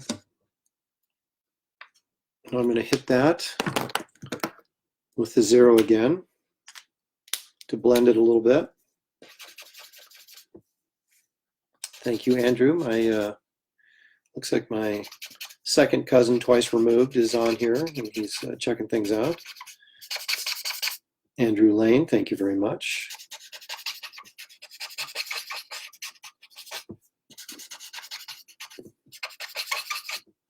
God, this 0 is running out too. We literally just refilled it. See, this is the perils of being an artist, man. Constantly refilling brushes and stuff. It's just annoying. Okay, so look at that. So then his stomach just comes alive, man. It's just 3-dimensional. I'm a shot right to the gut. Okay. Well, I know my 3 isn't. What do I do with it? Okay, my 3 is still full, so. Hart says, I like the squeak. I don't. It tells me that I'm running out of ink, and that just ticks me off because then I know I've got to refill it.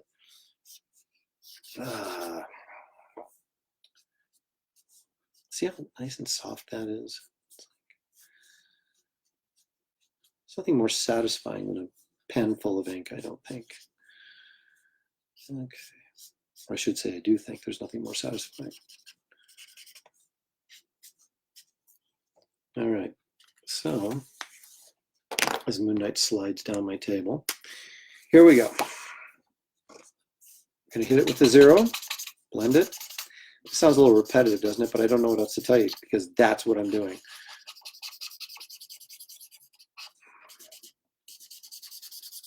There's plenty of ink left in this 0. Why am I don't know. Just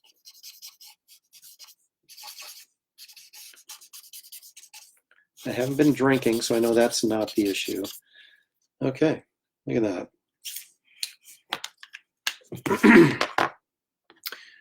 It's so close to being done, it's scary, ladies and gentlemen. What's even scarier is what, oh, there it is, okay.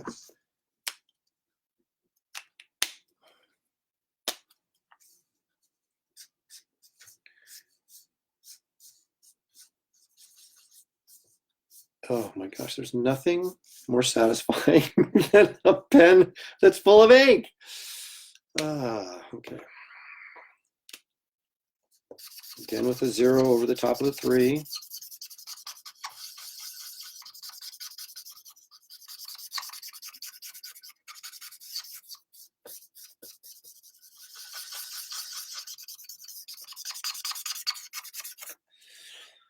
Wow. And that, okay, so now I'm going to do his face and his cape, and then we'll be done. More or less.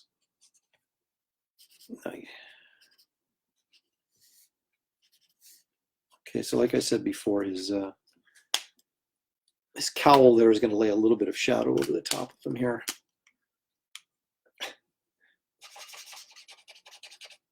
Yeah, Art T. Bear noticed the 6-pack and commented on it. And yeah, I remember when I had one 30 years ago. Okay. Now I think I really want those eyes darker. So we're going to jump on a C4 here. See what happens.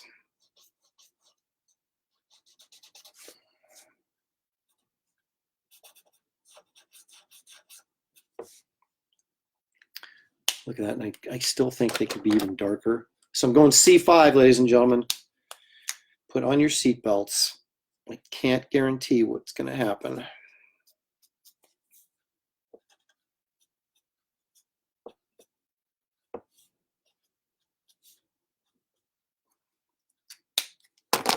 And then I'm going to hit around those just with a 0 here to kind of blend that out just a bit. Oh, I think it's beautiful, man. You guys can't see it as well as I can, but I will make sure we get a really close look at it when I get done here. All right, let's hit that cape and wrap this baby up. So I'm going to go in with a 0 again over the top.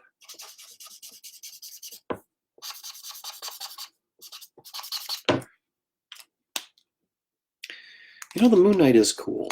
Why doesn't the Moon Knight series ever succeed? Anyone out there have any? Andrew's got his youngest child also watching with great interest. I'll bet, just riveted.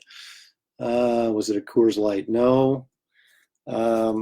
I hate to even say this, but I don't drink beer. I mean, like, I'm a beer a year guy, but when I do, I generally have a Corona, and that's because I went to school at USC down in Southern California, and they would have Wednesday Corona nights for $1. And so we'd go in there, me and my friends, and we'd practice our Spanish and say, dos coronas y limas. That was the only Spanish I ever knew. So, and everybody I know thinks Corona is horrible, and yet, I don't know, it all tastes the same to me, but that's kind of that's my go-to, I guess. Art, are you taking notes? I hope so. C5. Oh, yeah, well, it was bold. It was a bold choice. What have we got here? A 3? Okay, well, I'm just going to put a little bit of shadow in here. Not much.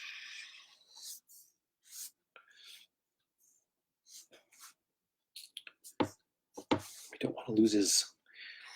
You know, it'd be a great fight. We should have Moon Knight fighting White Tiger. It would be like no coloring at all. It'd be awesome.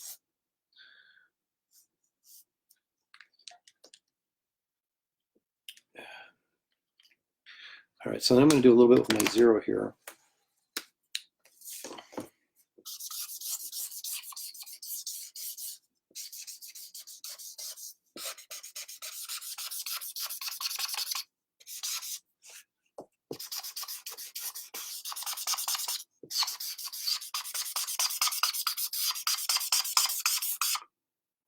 Make sure I don't get.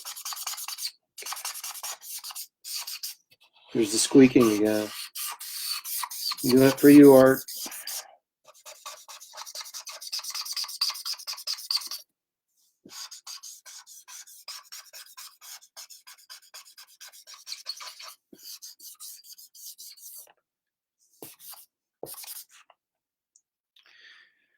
All right.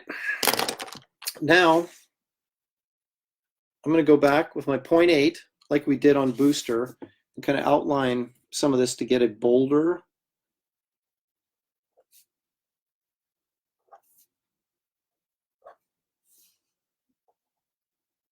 More substantial line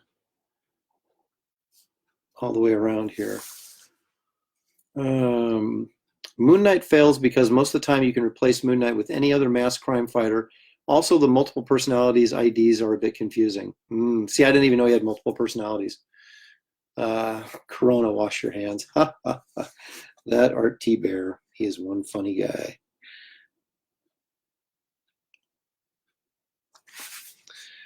Yeah, it's funny when you come up with a hero that looks really cool, but for some reason you just can't match the character to the cool costume. This goes right back to our Silver Surfer discussion we had last night. Looks cool, but it's kind of whiny.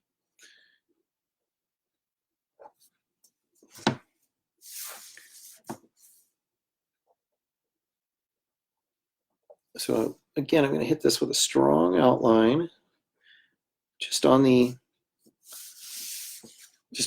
outline of the main figure.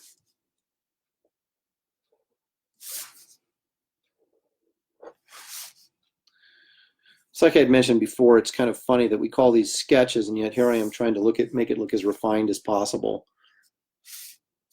Oh, that lighting is...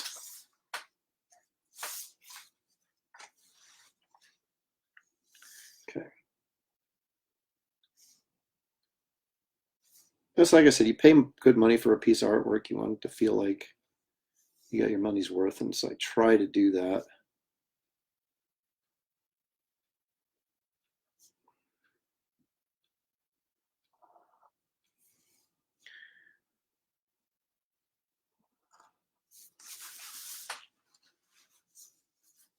I may keep this. I kind of like this. Octavio's going to have a...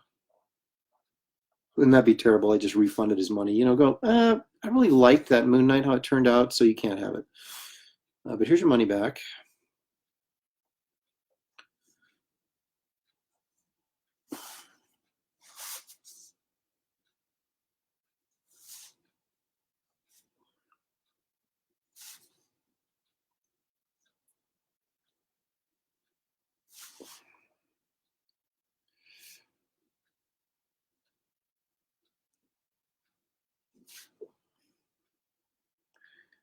I think tomorrow on tomorrow's show I'll tell some con stories about how many times I've been mistaken for Adam Hughes. Those are always funny and entertaining.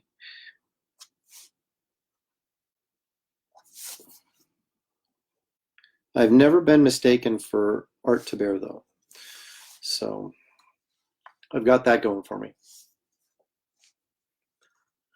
Personally, I've always wondered why he does the heroes dry cleaning. Forget the guy who makes superhero suits. Who's discreetly cleaning these bad boys? You know, that's an excellent...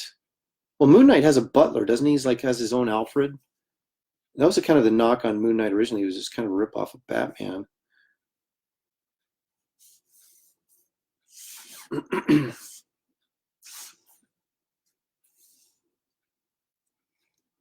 Moon Knight and White Tiger would really have a tough time keeping their costumes clean, I would think. You know, that is, you know, you wear a white costume and boy, you go one night out on the town, you know, battling crime or whatever, and that thing is going to be pretty nasty looking. But when you first go out and it's like glowing under the moonlight, you're like, yes. And then you're in a brawl and Yeah, it's all over.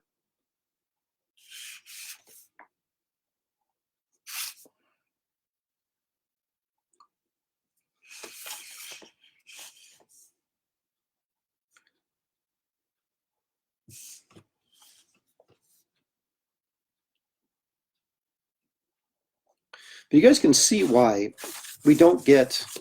we as artists don't get a lot of convention sketches done. Can you imagine trying to do this while signing books and talking and selling prints um,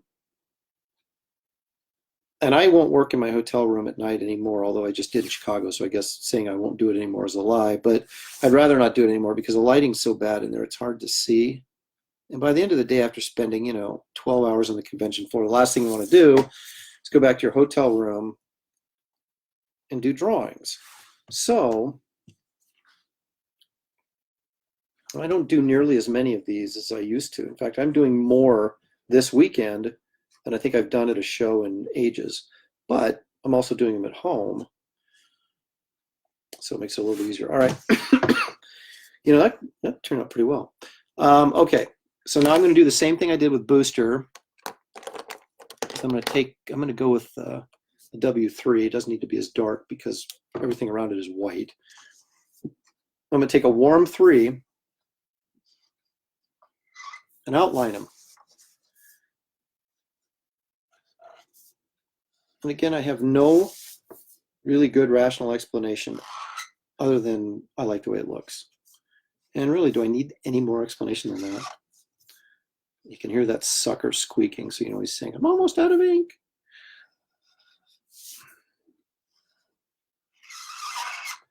I think I'm going to do an entire show with me just filling up my markers. And that's entertainment.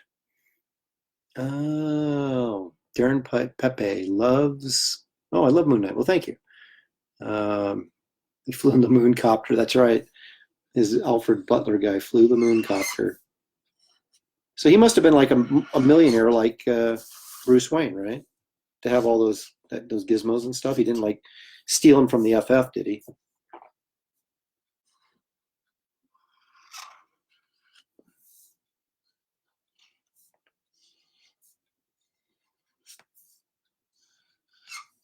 I can't make it. It's going to run out of ink. There's a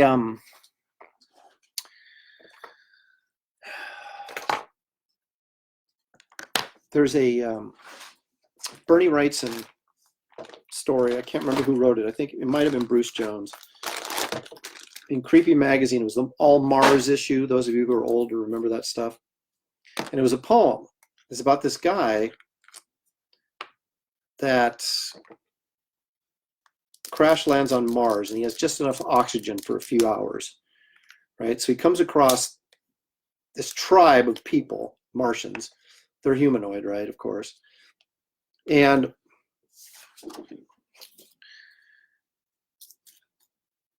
they welcome him. They're very welcoming. Of course, there's this beautiful girl that's like the chief's daughter or whatever. And they have this monster that they're going to use for the feast, but it escapes. But he has his laser gun, right? And they only have spears and stuff, primitive Martians. And he kills the beast, right? And so they're all, he's the big hero, whatever, blah, blah, blah. And so they have the big feast, and the chief, of course, gives him his daughter, right? So they get naked. He still has his gas mask on, his air mask.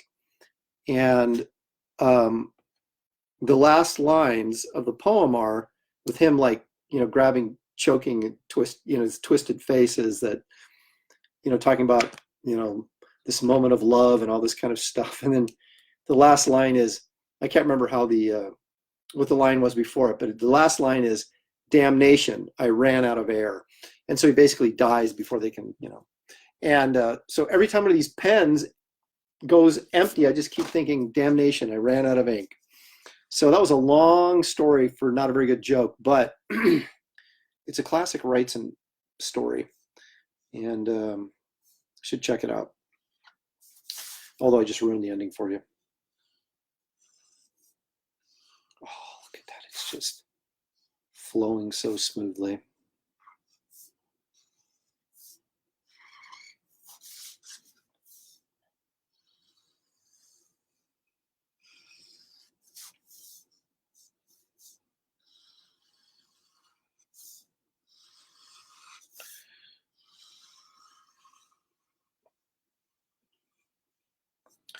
I see that Dave Olbrich, former publisher of Malibu Comics and Ultraverse line, that I, of course, did Sludge, my very first, well, not my very first work, but my very first professional looking work that I did, is here watching.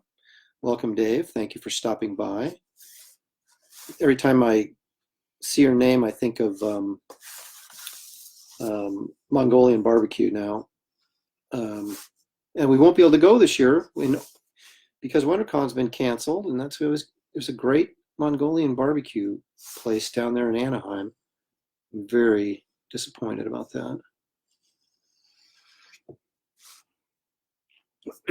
Fred Daly says, Moon Knight was a former mercenary who nearly died. He came revived under a statue of an Egyptian god of the moon, so he decides to fight for justice, taking his skills and fortune gained from his previous life and puts them to use as a hero. So he made a lot of money as a mercenary? Is that a good paying job? I suppose it is, if you can stay alive. You know what isn't a good paying job? Comic book artist. Except for about 5 guys who are doing really well. Okay. Folks, that... Oh, wait, I've got to sign it, right?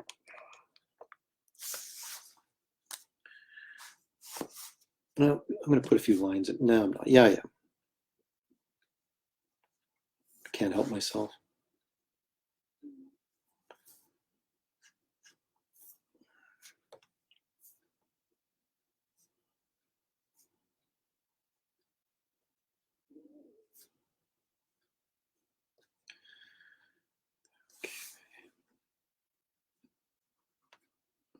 Okay, all righty. I think that's pretty groovy, actually.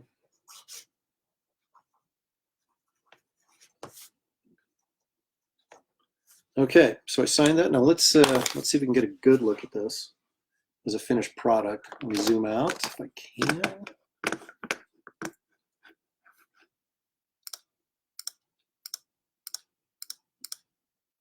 Okay. Ooh. So there it is, Moon Knight in action. We'll go in here a little bit closer so you can kind of see how that outline in warm marker works against the cool grays and whites there. Just kind of, like I said, it helps sort of ground it because it's sort of this ghostly shadow that I kind of like. Anyway, all right, it is 5:30. That means we've been on for 2 hours. That's like epic. That's more than I've gone yet. So I'm going to do one more thing here. Let's do one more sketchbook because, you know what? If you can't plug your sketchbook, what can you do? Ooh, somebody wants a Zatanna. How about that? All right. I'm going to do it.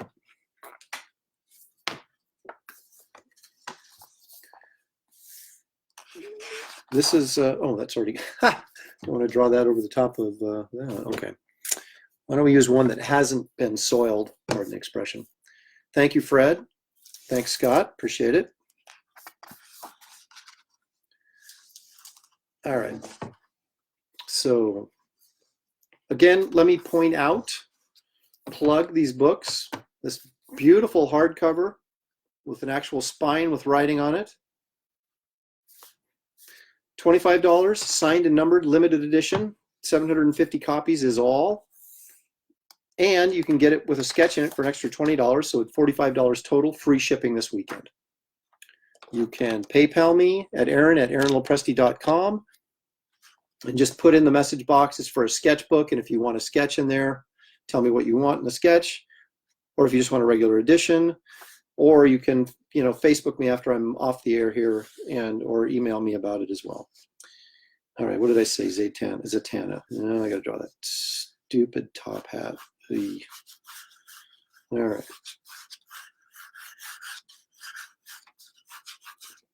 I'm going to zoom in so you can see the pencil lines better.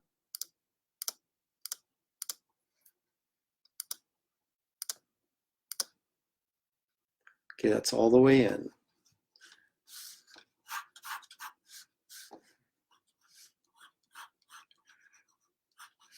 to draw her head smaller because I have to have room for her top hat.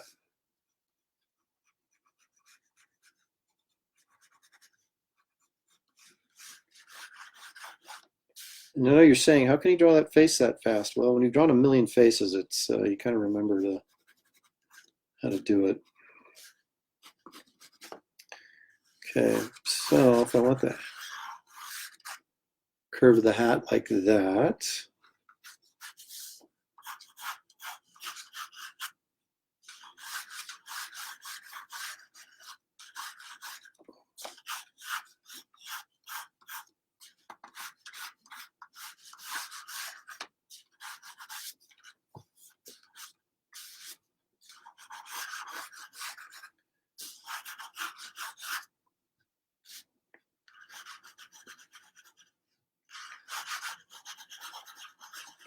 give her a little bow tie. I've done one other Zatanna in the sketchbooks before. She's got black hair and a black hat. And those of you who've been with me on previous days of the con, so to speak, remember me saying that I can't do solid blacks in these books because it'll bleed through on the other page and, on the back side of this and really look horrible. So I have to cross hatch everything, which takes, 10 times longer, but it looks cool. So I think we probably all figured out by now, with me, efficiency is not necessarily the end goal.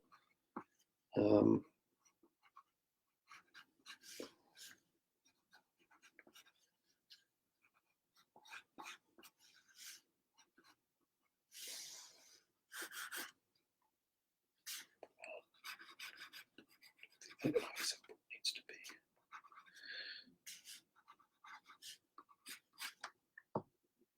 All right. So I got her roughed in. Now we'll just ink it. Make a comment in the PayPal for request subject of the sketch. Yes. Thank you, guys.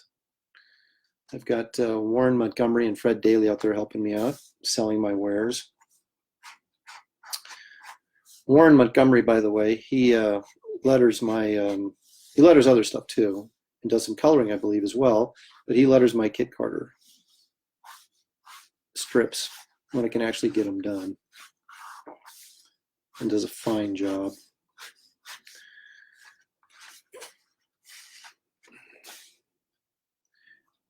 I'm happy to say that I don't think I've done a crappy sketch in one of these books yet. And that's saying a lot because this is hard to sketch in these books. But I also figure, it's in the book forever kind of thing. It's not like they can get it home and go, wow, this really blows, and throw it away. So I try to make them good. I mean, I always try to make them good. It's not like I'm, it's not like some sketches I'm like, I don't care what this looks like. But sometimes, despite your best efforts, it doesn't always turn out great. But I've had really good luck on my sketches in these books. Even the ones I've done on air like this, where the pressure is on.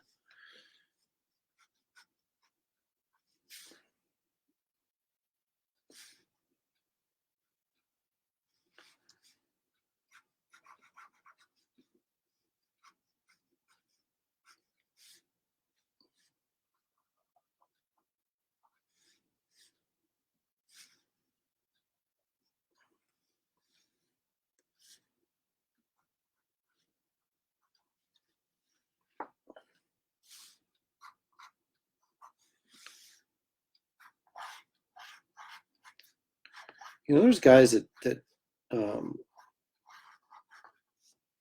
really do a lot of like live casts and stuff on YouTube and other things, and stay on for hours. I've been on for 2 hours, so I shouldn't be making any comments, but I mean, I don't know how you do that, like all the time, full time like that. That's hard work. There's Mike S. Miller. Doing good, doing well. Yes, I am, Mike. I was just talking about guys like you that do a lot of broadcasts on like YouTube and Facebook and everywhere else. And it's just being able to have enough to talk about while you're on the air for that long is difficult. Okay, so we're doing the cross hatching technique here to get a black out of this because I don't want it to bleed through. Charlie thinks he missed the panel Q&A. Charlie, you're the only one actually who's ever asked any questions. If you got a question, go ahead.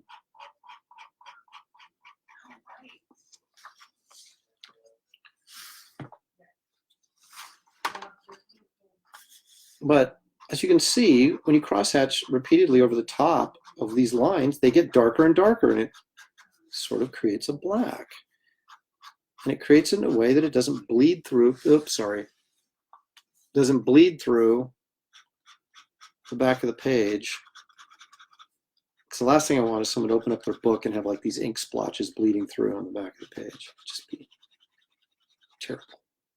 Terrible, terrible, terrible. Okay.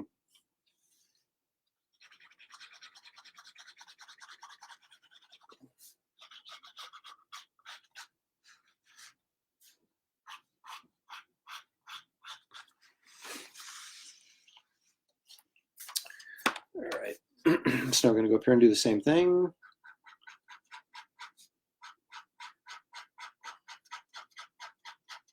I'll tell you, you want to get a value. This is a value. This $20 sketch option for this book. It makes the book worth at least $10 extra.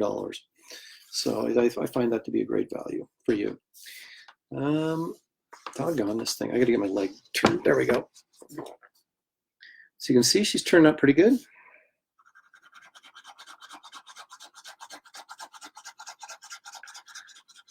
So Star Trek II, The Wrath of Khan, is playing at my local second-run theater here, and I am going to go see it Sunday night because right next to Jaws is my favorite movie all time. Star Trek II or Raiders has got to be number 2.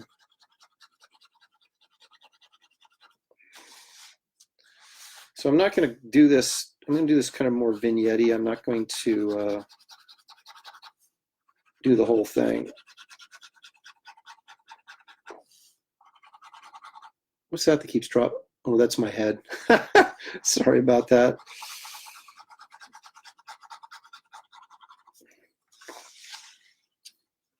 So you can see it's coming along. And we'll do the bow tie here. Same way.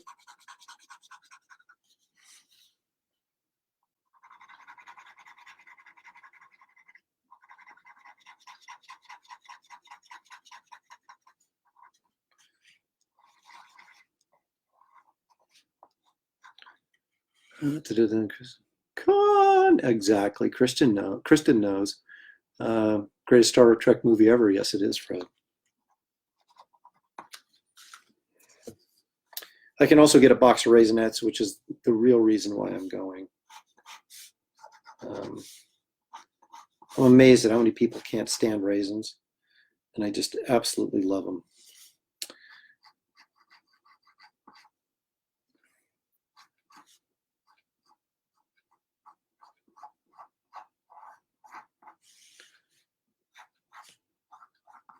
This hair is a little bit more difficult. I'm just going to kind of do some line work here to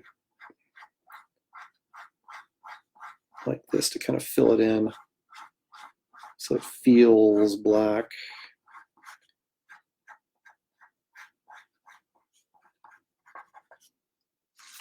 But again, it's a sketch, so you know, you can keep it loose, keep it fun.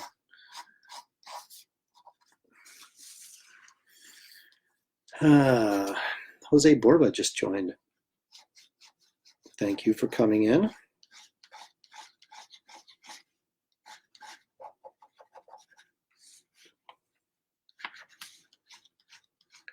So I said before, it's really hard not to press down and bend, put a crease in this page, which I really don't want to do. So when I close it up and ship it out to you, by the time you get you, it's nice and flat, and it's not like anybody was in there messing around with it. Just trying to get some loose line work flowing in here like hair might be. Dark enough that you get the idea that our hair is black, even though it's not going to be jet black. And then maybe get real scribbly down here on the back side because it's kind of bleeding out away from us here on this.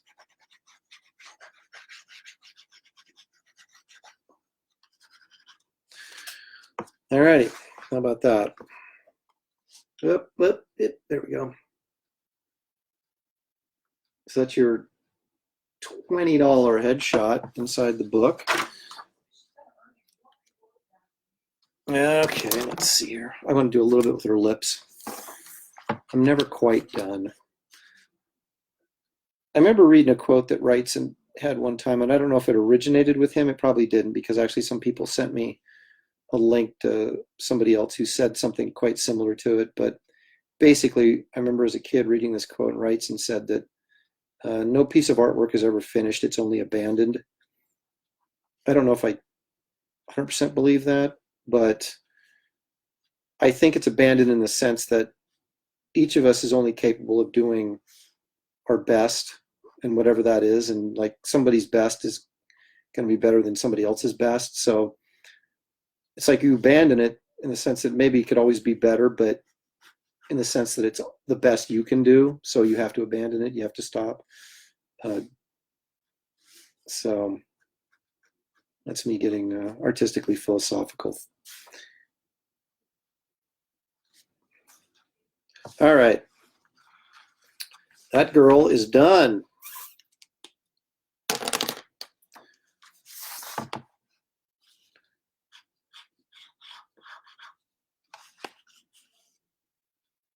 Okay, stop drawing and sign your stupid name.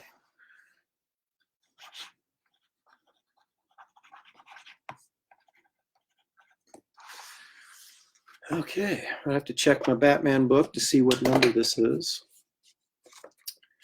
because I do keep track. This is Zatanna for Christopher Bacon. This is number 98. Woo, 2 more and we got number 100. I'll have to have some sort of celebration for that. All right, gang. You have seen me marker up 2 commissions and 2 headshots in my Raw Imagination 20 Years of Sketches hardcover limited edition sketchbook. Available right now for $25. If you want a headshot in it, $45. Free shipping this weekend only. Yeah. So there you go. Oh, I'm going to turn this back on me. That's probably way too close.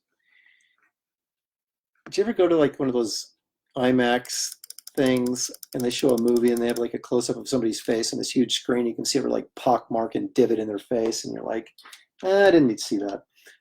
Okay, hey, that's better. All right, so this was day 3 and of AaronCon 2020. There is a day 4. Tomorrow's the wrap-up day. I'm going to do it probably in the evening.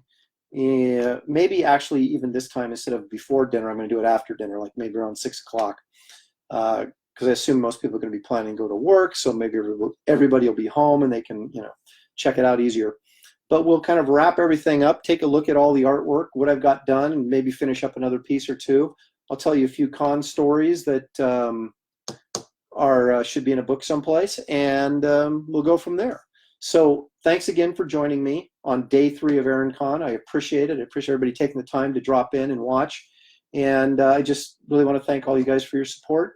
And have a good rest of the day and tomorrow, and we'll see you tomorrow evening, hopefully. Now all I have to do is figure out how to get out of here after I did that amazing closing statement. There it is. Okay. See ya. See ya.